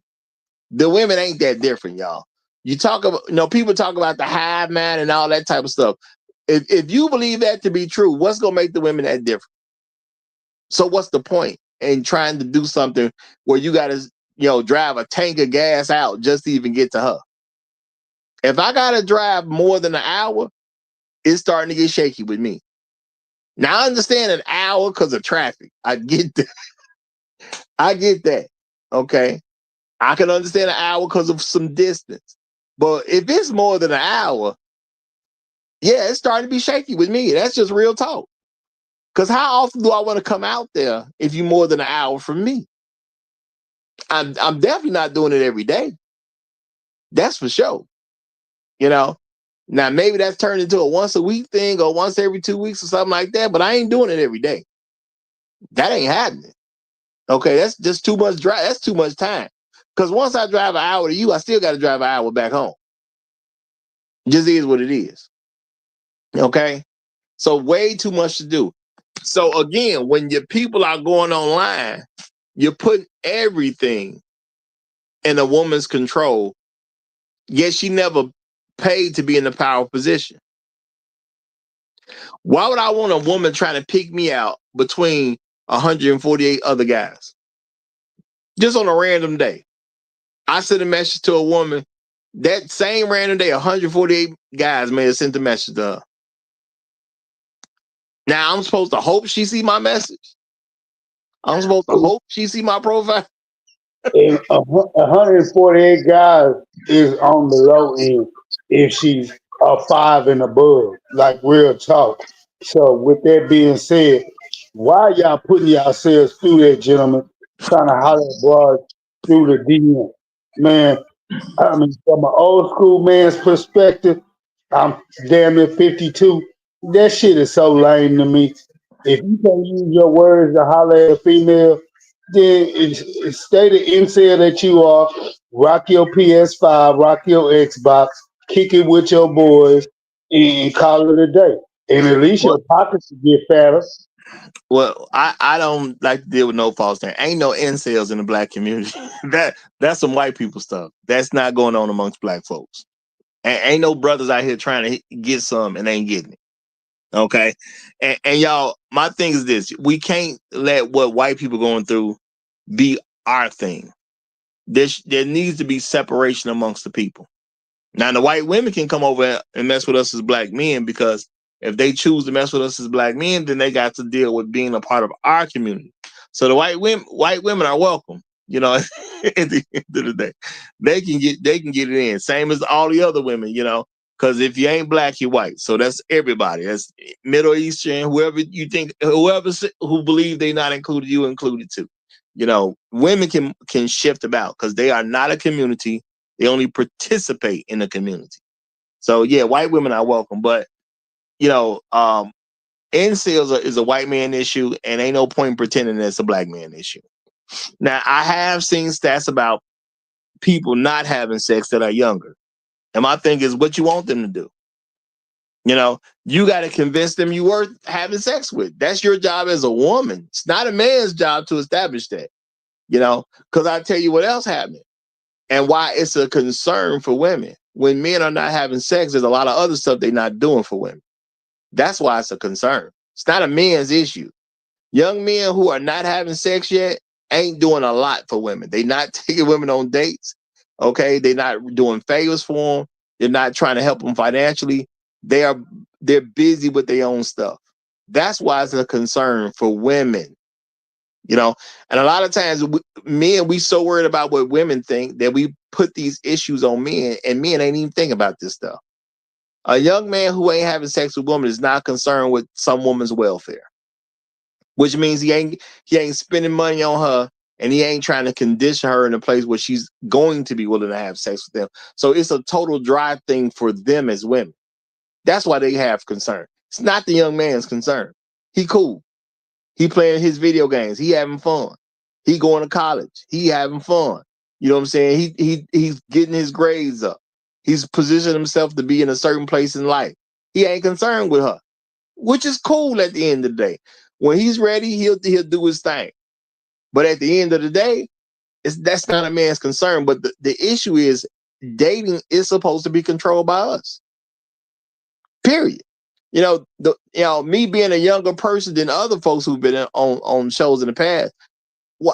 How do I see dating? Dating is a way for me to see if a woman is good enough to make her my girlfriend. If I make her my girlfriend, she's supposed to end up as my fiance. If she's my fiance, she should end up as my wife. If I don't see wife from day one, there's no point in going on a date. If I see a woman and I consider her dressed as a hoe, why would I take on a date? If she dressed as a hoe and I meet her, how would I expect her to dress on the date? And if I see her as a hoe when I meet her, what I need to take on the date for? Dead not. You Yeah, dead not. she's already considered less than what I want in a wife. And if you're not looking for a wife, why are you taking any woman on a date? And I'm saying that because that's a real thing. Back in the day, people dated because they wanted to marry somebody. Now I hear people saying, well, dating is about having sex now. That's because y'all do what women tell y'all. Now, I'm gonna just say it like that. Y'all do what women tell y'all. Dating is for me to measure if a woman is good enough to be my wife. That's it. Why? Because I dictate what dating is. And y'all are telling me what, and I'm just saying this as an example, because it's happening all over the place. But this is the message I'm picking up. Basically, from what people are saying and doing, the message I'm getting is y'all are telling me that women should be in control of dating while they're not even paying for it. Dating is so a woman can get what she wants, even though we as the men are paying for it. That sounds retarded to me. Sounds like stupidity to me. Okay. Now I understand there are certain cases where you will pay for something and it belongs to somebody else. You buy your children stuff. Technically, it belongs to them. You bought them a gift. You could buy your friend something. Okay, cool. But we talking about dating. Why would I pay for something for a woman that ain't mine? If she not my woman, she ain't supposed to get stuff out of me. If she hasn't performed a service for me, why should she be getting something out of me? It don't make sense to me at the end of the day. I pay for what I want to pay for. You know?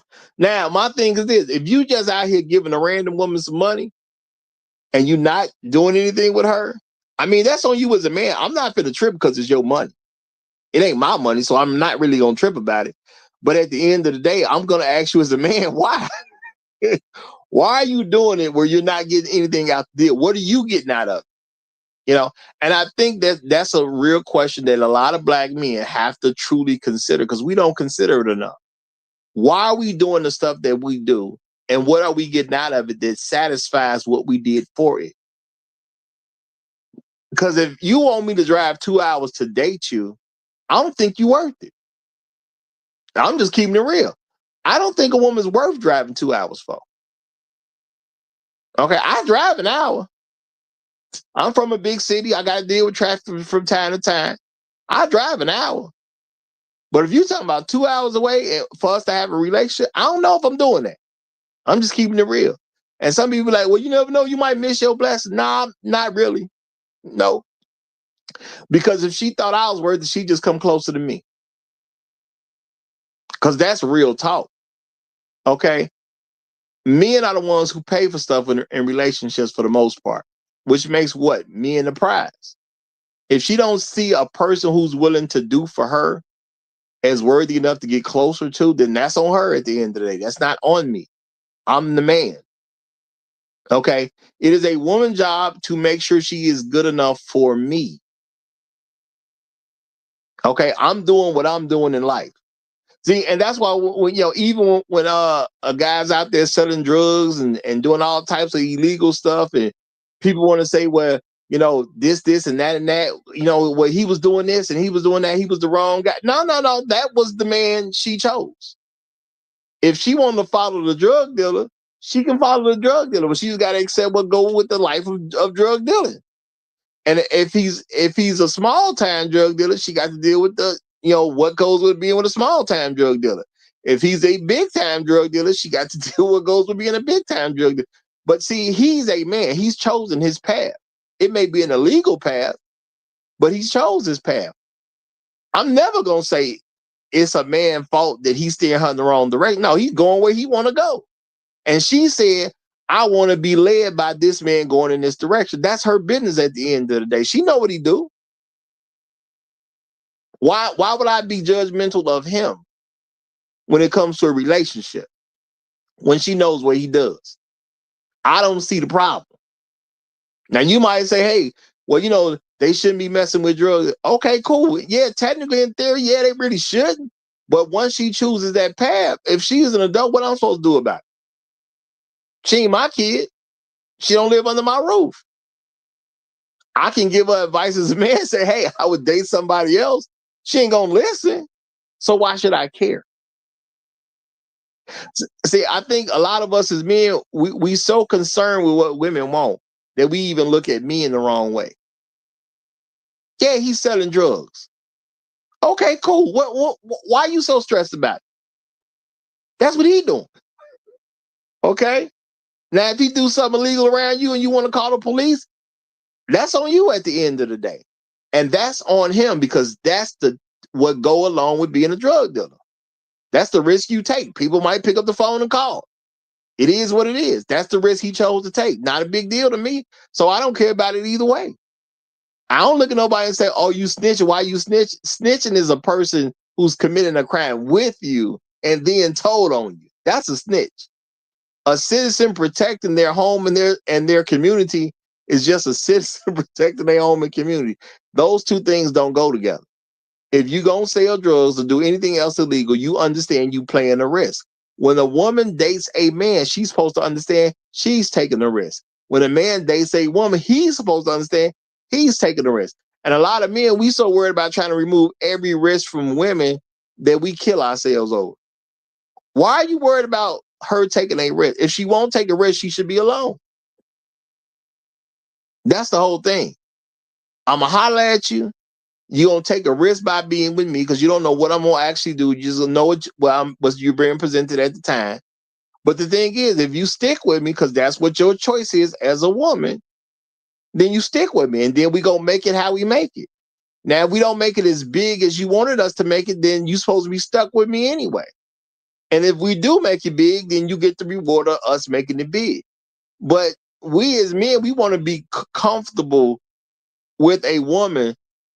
We got this, what they call it, monkey branching. We done gave her the term. Woman messing with you for a time, then she meets another guy who she thinks is doing better than you, and then she just did. We act like that's okay. No, it's not okay. That means she trifling at the end of the day. She's a hoe at the end of the day. I understand why she a trifling hoe, but that don't mean she ain't a trifling hoe. It is what it is. But the thing is, a lot of times as men, we're salty because we didn't get nothing out the woman. You might have had some sex with her, but you ain't get nothing out of her. That whole thing about what you bring to the table is something men don't really pay attention to the way they should. And the thing is, I've said it before, and I'm going to say it again. It ain't about what she brings to the table. What did you require her to bring to the table? Because everybody can come with what they can offer. As a woman, it is my job to get something out of you that I actually want. You may try to bring a bunch of stuff to the table that I care nothing about. But how you going to give me what I want? That's what matters to me. Are you going to give me what I want you to bring to the table? Let's say I want you to bring education to the table. Well, if that's what I want you to bring to the table, what thing is, now I got to see what's going on with your education. I can say I want you to bring money to the table. Okay, now I got to see what's going on with your money. What do I want you to bring to the table is what matters. Okay? Guys just, what you bring to the table. She can't give me just what she wants to give me. She got to give me something that matters to me. No, Robert, they're going to tell you they are the table. What you going to do about that, Jack? I'm going to recognize that she's an idiot. Goddamn right. Okay? Because if you say you are the table is what you call it? The table is the relationship. So the people are bringing stuff to the relationship. So any woman who says I am the table, she kind of slow. Let's be real about it. She kind of slow. You know how you whooped him out there? You know how you whooped him out of that, Roger? Oh, you the table, huh? That means you paying all the bills, huh? Yeah, shut up. That's it. Well, my thing is, if you're the table, if you're going to take it literally as if you're the table, then you're an inanimate object that I really don't need to care much about and can replace at any given time. That too. Because that's what I would do with the table. That's what I would do with the table. I wouldn't care that much about it. And then when it's quote unquote messed up, or let's say the leg went bad or whatever, I'm gonna throw it out. And it might just be that table she takes ain't nothing but a flimsy ass fold up card table that ain't worth a damn. Got a whole bunch of scratches and cuts in it. Yeah, it don't mean that much to me. The table can be replaced. Now shout out to Chef Mike's Roundtable. He says at the Roger Report Live at A.L. Evans.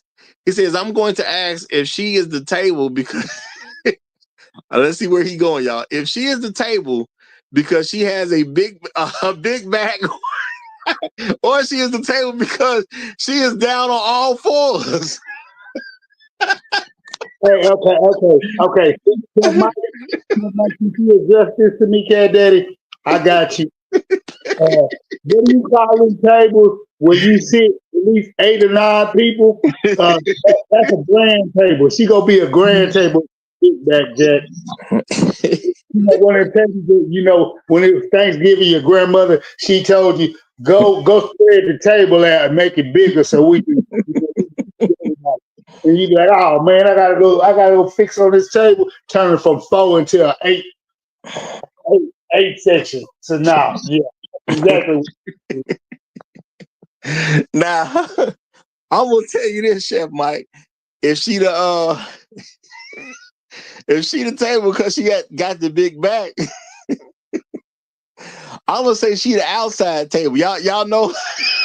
Oh, you see, you ain't shit, boy. You calling her a picnic a basket table. Oh Lord. She the outside table, man. That's the table we don't bring in the house. That's what she is, Mike. If she the table because she a big back, she the table we don't bring in the house. We need that outside, okay? We only use that table when the conditions are 100% right. If it starts to drizzling, we going inside. You know what I'm saying? The conditions got to be perfectly right for us to use this table. She the outside table. Real talk. So I guess any woman, real talk, any woman who's saying I am the table, boy, that's not the position you want to be in if you're dealing with me. That is not the position you want to be in. I don't have a lot of respect, quote unquote, for the table. And that's real talk, y'all. I don't have a lot of respect for the table. Y'all know what I done did to tables in my life? I done stood on tables. I done scratched on tables. I done threw tables, out of windows, I did all kinds of terrible stuff to tables. Shout out to Tunnel, brother. Good to see you, brother. I did all kinds of bad stuff to tables, y'all. I got a question for you, Roger. Have you ever knocked one down on the table?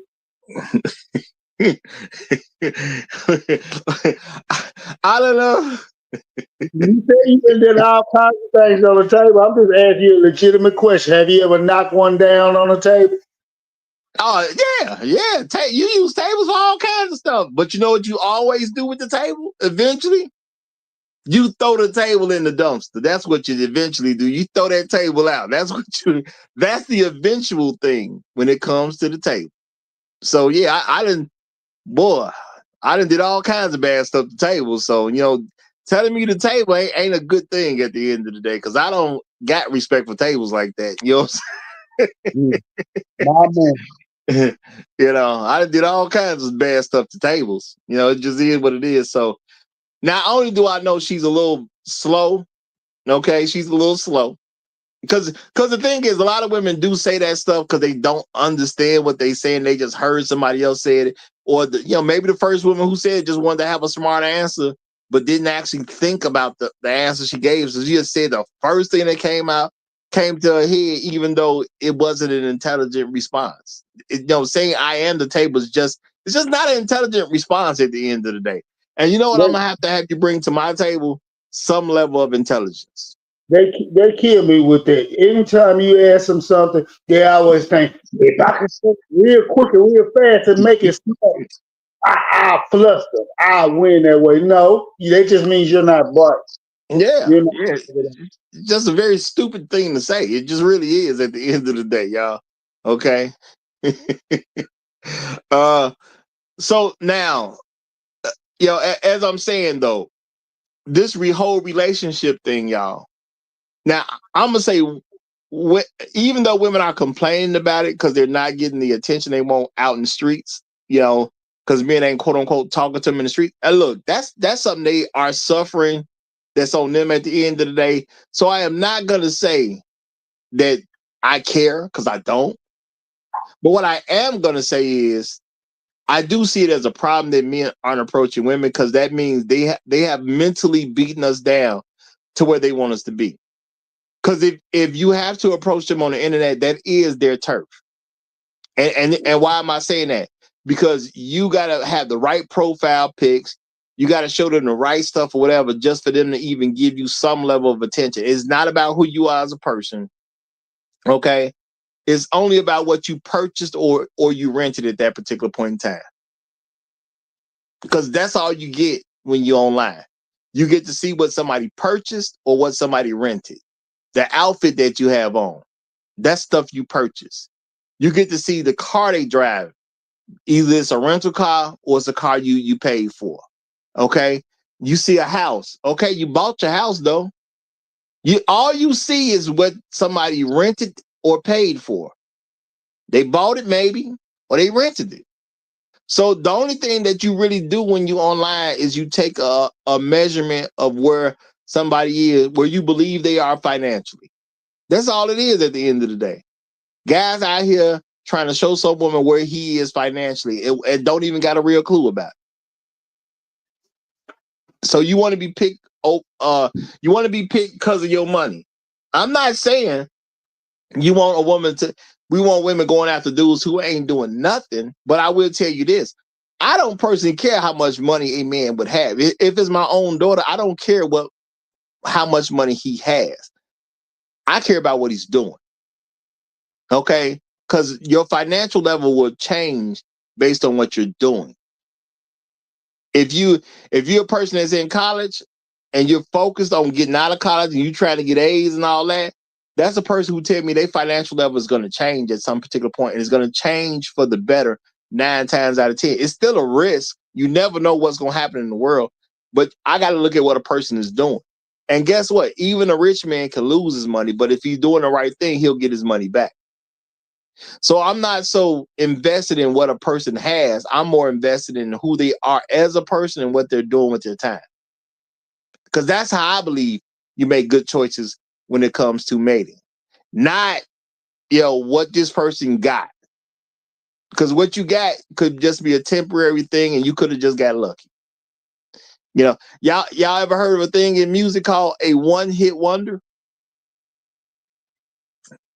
A lot of one-hit wonders made a bunch of money because one song just took off. But you know what they are? A lot of them broke. Because they was able to get that one hit off the ground, but it didn't change their financial situation in a good enough space that they okay at the end of the day.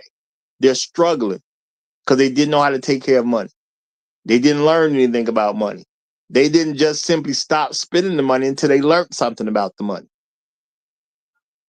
It is what it is. Now, if I look at you financially, I can see where you at. Maybe you got $1 million. Okay. Sounds good. But do you know what to do with $1 million? Because if you're not working, you got $1 million. What's $1 million? Now people say, well, $1 million can last you a lifetime. Depends on what you do with it. And are you going to live at a small enough level where that $1 million is going to stretch?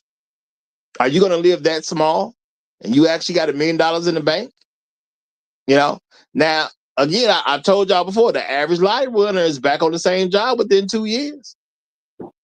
That ain't because they technically they have money. They won the lottery, they do have money. But what are they doing as a person? That's going to tell me more about will they have money in the future or not. Yeah, so when you online and you showing what you got, that's not really saying a whole lot. You know what I'm saying? I don't know your story. And the thing is, what are guys trying to present? They trying to present, hey, shorty, I got money, so come holler at me. That's why you want her to talk to you? Nothing else? Because you don't really get nothing else when you're online.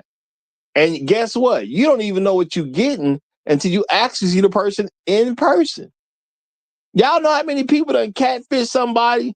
It's been men that was posing as women, and it's been women who pose as men, and it's been transsexuals and whatnot talking to straight men, and all kinds of stuff where people pretended they was something else and you didn't even get the match.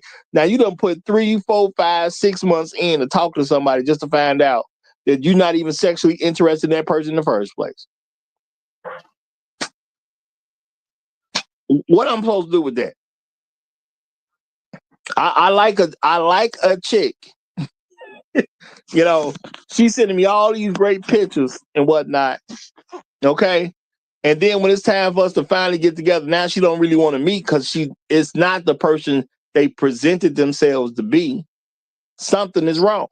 And it may not even be a female. It could be a dude behind the whole thing. Okay. But we working hard to put women in control. Now, my thing is this. If you just got to be online dating, make her pay. Okay? If you got to be online, approach her, make her pay. Because everything is in her court at that particular time. And I do get men say, well, I want the woman to come after me. Well, if you allow women to come after you, that means she getting what she want. You're not picking what you want. I'm going to get what I want at the end of the day because I'm going to pay for it. The last thing you're about to see me do is pay for a bunch of stuff that I do not want. I do not do that, period. If I don't like an outfit, I ain't buying it.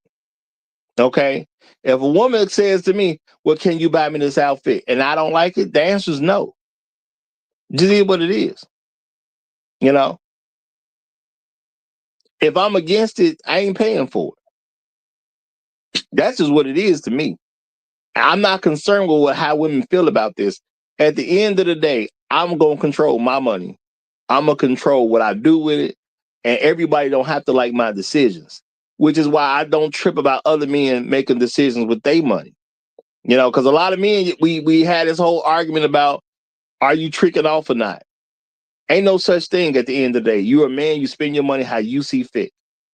And if you want to throw your money away, I'm really not going to trip about you throwing your money away. I'm simply going to challenge you on what you're getting out of throwing your money away. That's what I'm going to do. If I think you quote unquote tricking off, my question is, hey, brother, have you really thought, why are you doing this? Is it making an impact for you in the way that you want it to do? If you paying all this for this particular woman, is what you getting out of that woman worth what you paying? Because at the end of the day, every man gonna pay for a woman when it come down to it, unless you just broke. And the only guys who really don't pay for women are men who have no dignity. That's what I have seen consistently. Okay, the guys who don't pay for women are men who don't really have any dignity. It just is what it is at the end of the day. People, they be mad about, Quantavious, who ain't got no job, who ain't got no ambition, but she laid up, you know what I'm saying? But she laid up with Quantavious, and and Quantavious driving her car when he drop her off at work, and he playing his, people always talking about he playing his PlayStation all that time, and then he messing with other chicks and all that type of stuff. Hey man, all that's cool at the end of the day. But what Quantavious don't have is any kind of real pride about himself. He don't want to take care of himself as a man. And my thing is, hey, if the hoes gonna take care of him, I don't see how he losing at the end of the day. It's not gonna really make a difference till he's an older guy when the women ain't doing it no more. Okay, now when he turns into an older guy, let's say he's in his 50s and he still ain't got no job. Now it's gonna make a difference. But now he got to bear that out. at the end of the day. He got to deal with what his situation is at that particular point. He got to deal with the fact that he ain't invested in himself and he got to start from scratch at such an advanced age. That's on him at the end of the day. He got to fight that battle. So I'm not going to help him fight that battle. So I ain't tripping about him doing what he's doing. If you want to spend all your young years kicking it, knock yourself out. I ain't mad at nobody for doing it. That's what I was doing. When I was young, I did what I wanted to do. I still do what I want to do now. But there are some prices I have to pay because of something I didn't do earlier back in the day. I don't try to get nobody else to pay those prices with me. I just do it because it's me. But at the end of the day, when it comes to women, man, I'm only paying for what I want. A woman is going to be a liability to me.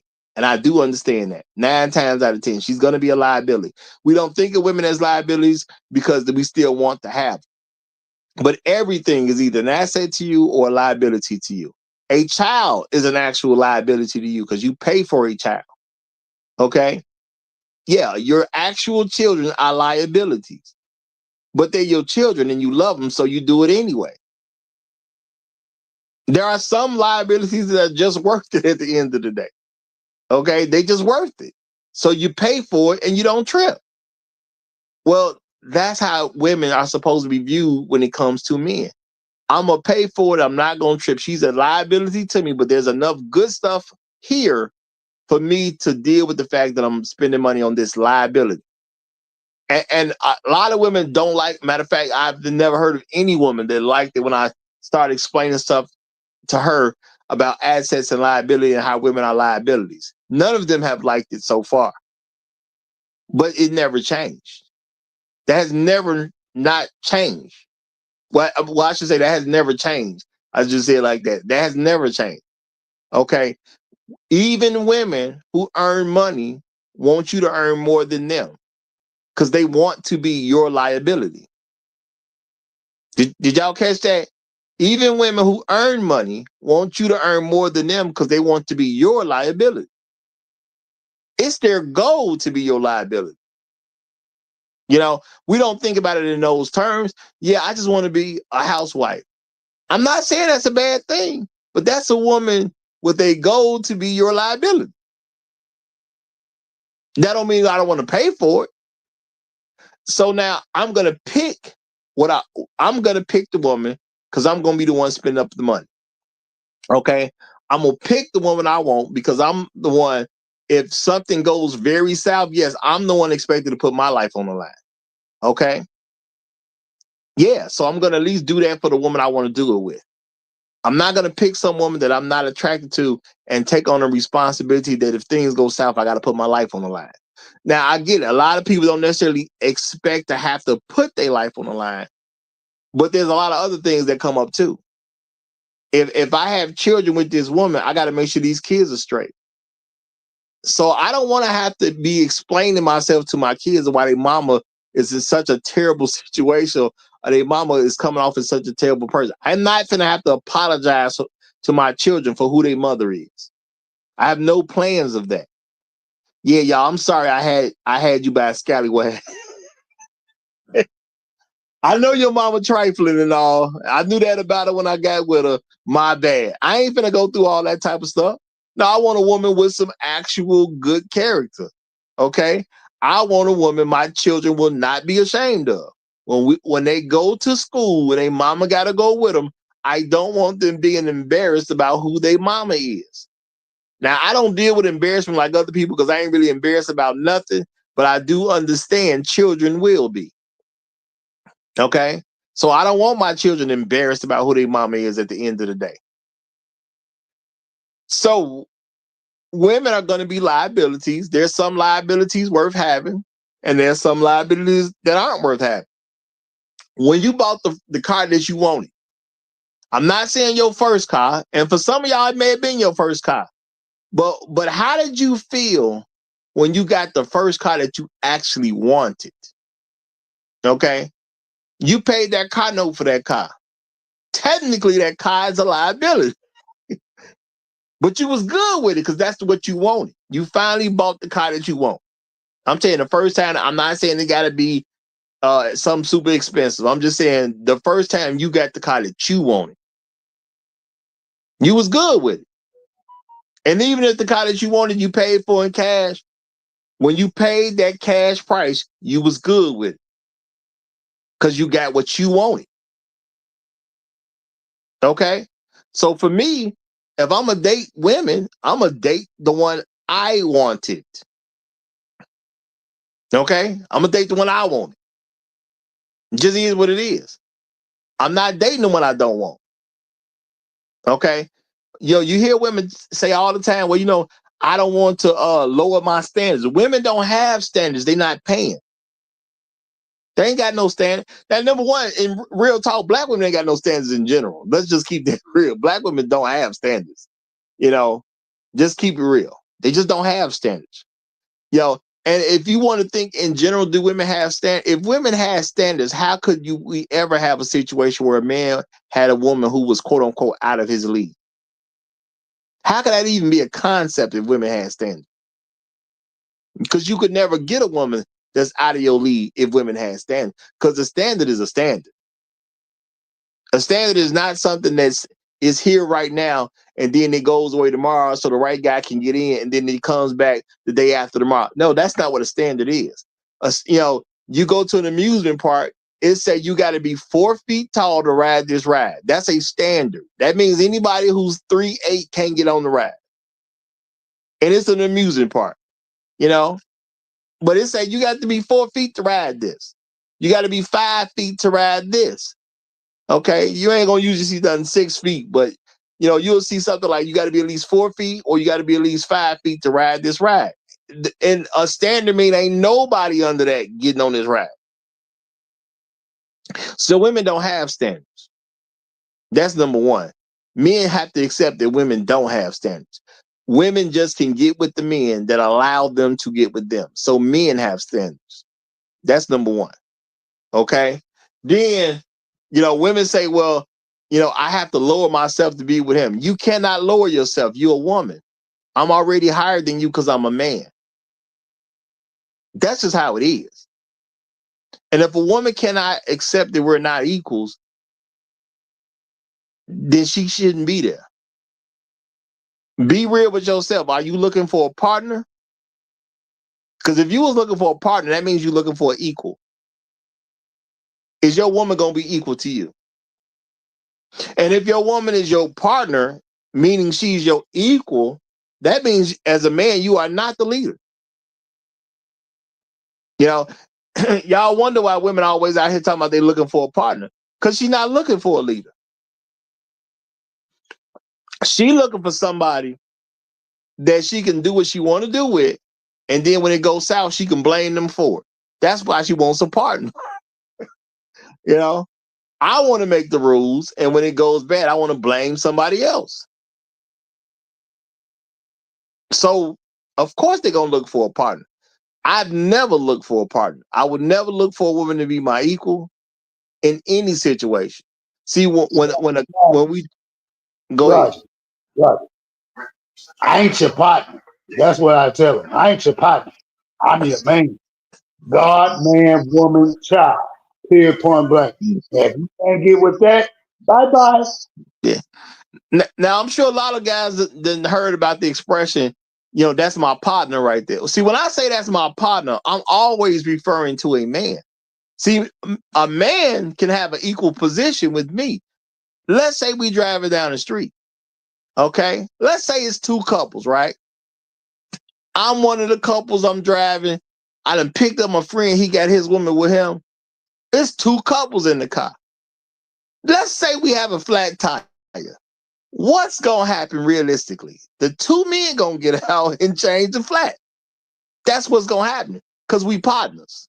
You see what I'm saying? Now, let's say I'm by myself with my woman and she's looking for a partner, right? Okay. So now let's say the tire goes flat. What's going to happen? Are the both of us going to get out and change this tire? Or is it it's my turn, so I'm going to do it the first time, and then the next time it happens, she going to do it the second time? Because, see, I don't go for all that partner stuff because women ain't trying to be my partner, which is why I as a man, I'm going to control dating. She's never going to be my equal. So I'm never going to act like she's my equal. And I shouldn't leverage things for her because I have no reason to. Think about that, y'all. I got no reason to, which is one of the reasons I never online date. I don't try to meet women online. I understand it sounds like a good idea because it's like, well, I got more access to women. But when you actually think about the idea, it ain't really that good. Now, if you uber rich and you a multi-millionaire and all that, sure. Knock yourself out. You flying people, you jet setting, as they say, it's nothing to you. Knock yourself out. But for me, I would never do it because it's already just put me in a situation where I have more work to do and more money to spend on a regular woman. Okay? That don't make no sense. Why would I want to do all that extra work for a regular woman? So I get it if you live in that multi-millionaire lifestyle and you jet setting all the time and it's nothing to you. I totally get it. But if I'm a regular person, why would I make dating harder for myself? By number one, I'm making it more difficult for me to even deal with a woman. Okay, because she probably not gonna live nowhere close to me. And for the guys who don't want a cold approach, my thing is that's what you should be doing. If she in your town, holler at her. It's a whole lot easier to have a relationship with a woman who lives 20 minutes from you than a woman who lives 9 hours from you. It's just a whole lot easier. Okay? And if you say, I want some distance between us, hey, you could just say you're busy during the week and I'll see you on the weekends. That's all you got to do. It ain't that difficult. Okay? Roger, for them, it is. They always talk about talk to me. But you don't know how to talk to me and express what you're thinking, because I'm not using that other word. I'm not giving them no way out. You use what you're thinking to express what's going on with you. They can't do that, dude. They leave everything open-ended and blank, so you can fall into their little pitfall. And don't do it, gentlemen. Don't do it.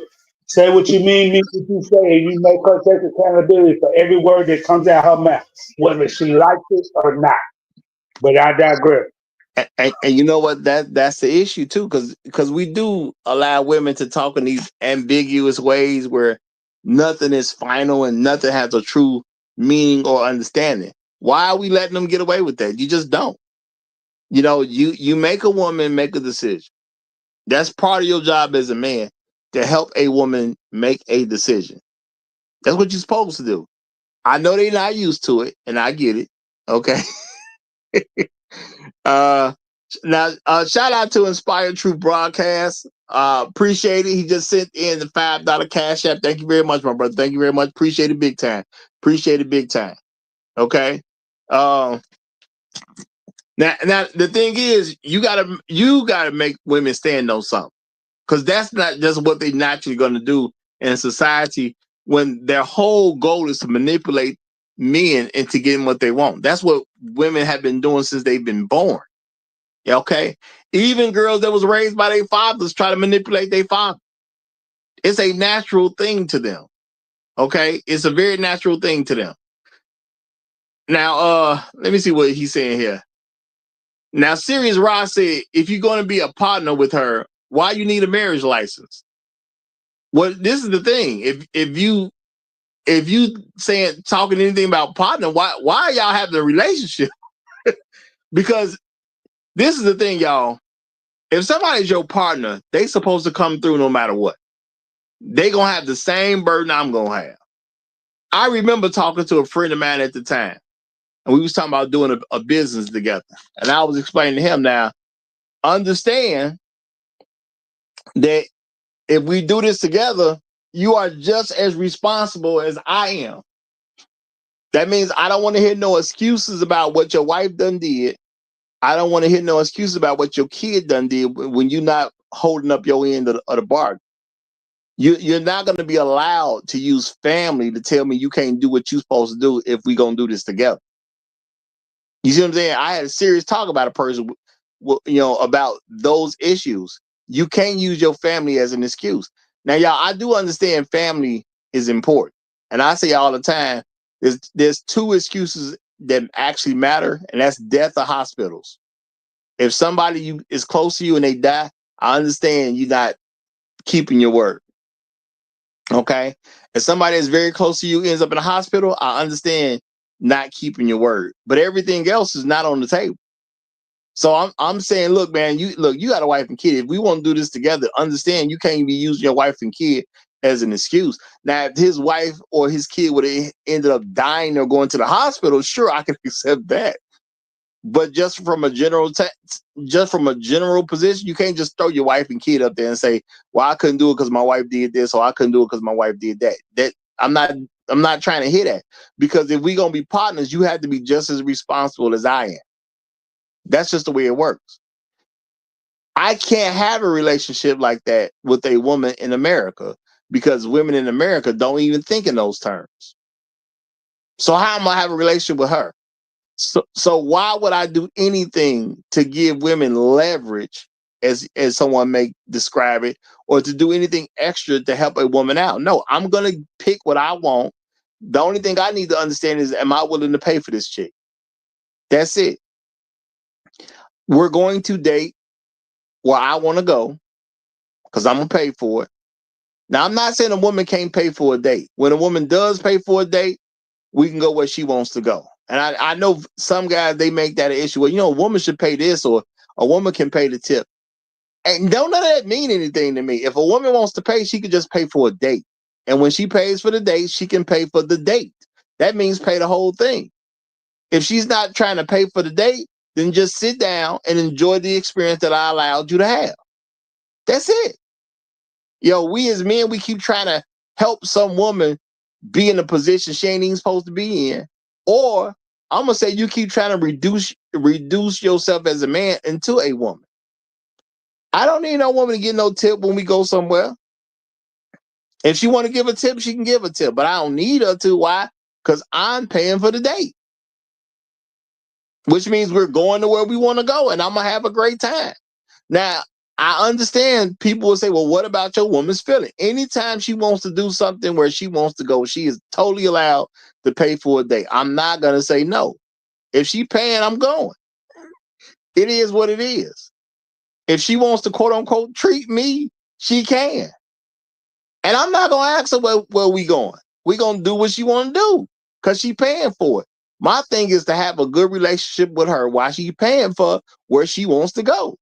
And we can go as many times as she want to go. I ain't saying she can't offer to do a date often. She can do that plenty of times. Okay? But when we go on a date, I ain't paying nobody's tip. She take me out, she handling that. It is what it is. If she wants to be in the power position, she can be in the power position, but you got to take what comes with being in the power position. It is what it is. Okay? So dating should not be made in a way that is harder for me as a man to date. So therefore, I'm not internet dating. If you don't live in my area, you out the game. It is what it is. If I'm worth it to you as a man, then you move into my area and then you shoot your shot. It is what it is. Okay, you get somewhere that I'm gonna happen to come across, so I'll possibly meet you. If it's not worth it to you, which I'm not saying it should be, because you got options where you are. I ain't tripping. Do you? But what I'm not gonna do is kill myself so I can make you happy, and I ain't even with you like that. But this can only happen if men actually approach women. Now, again, y'all, I'm not doing this stream because women are complaining they're not being approached. I don't care nothing about how they feel about it. This stream is to say, hey, men, do some approaching. Go after what you want. Stop being so scared that we're not talking to the women we want to talk to. And we're going to have to make an effort to express this to younger men because, by the numbers, more and more men are not talking to women. And I think a lot of this is just because we was raised to be afraid. We can't be living our lives as scaredy cats at the end of the day. All right. That's just not the thing to fear. Okay. A woman may call you a creep. Sure. Who cares? It's just a woman. Why you care about her opinion anyway? If she's not your woman, why you care about her opinion? You know, and I've told women that, women be like, women will say something. Y'all know how women can be sometimes. And a woman can say, well, nah, you being a creep. I don't care what you think. You just a woman at the end of it. And I say it just like that. I don't care what you think. You're just a woman at the end of the day. Now, some people don't get what I'm doing when I say stuff like that. What I'm saying is a woman does not get to define me as a man.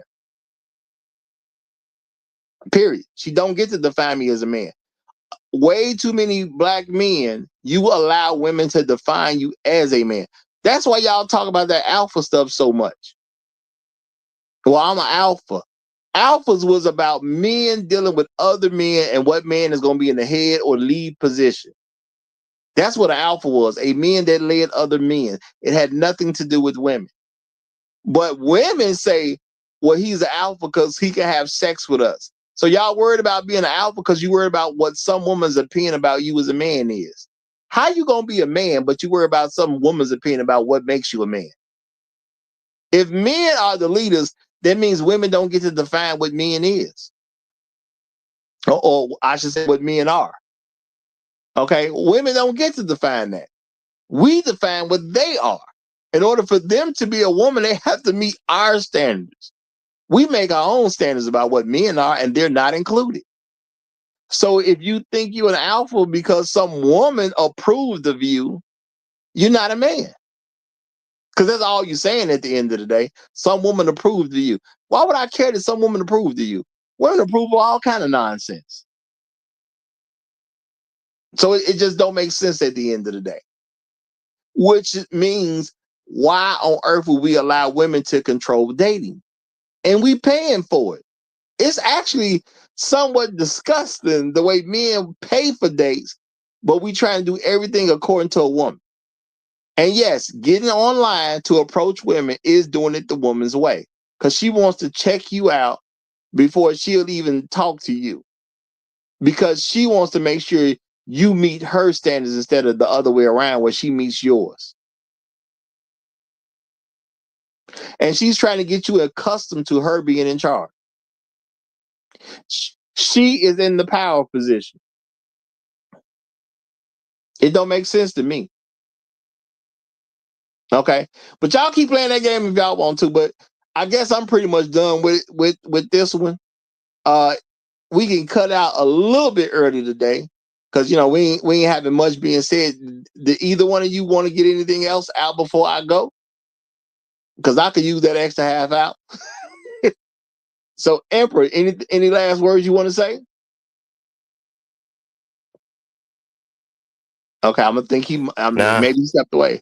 Oh, okay. Well, that's works for me. Getting my stuff together. And for all the guys who are addicted to the dark skins like me, we're finna go straight to Sudan. Straight to Sudan. Sound good to me.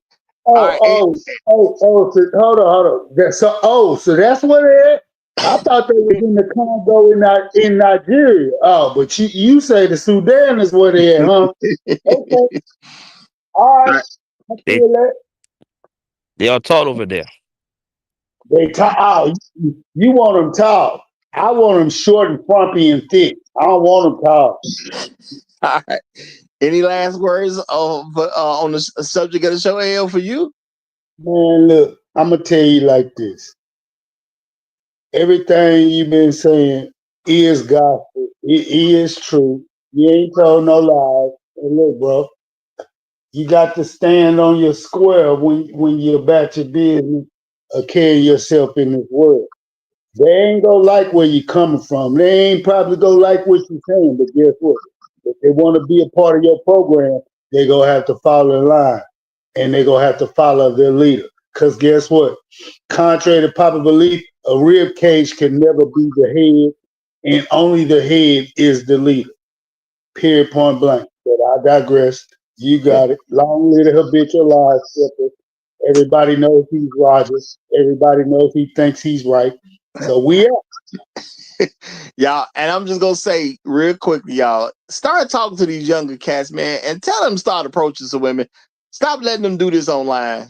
This is gonna turn into an embarrassment if decades go by and nothing to see it. Tell them to go after the women they want. You see a woman, go after her. Stop going on shows to meet people that's not even in your city.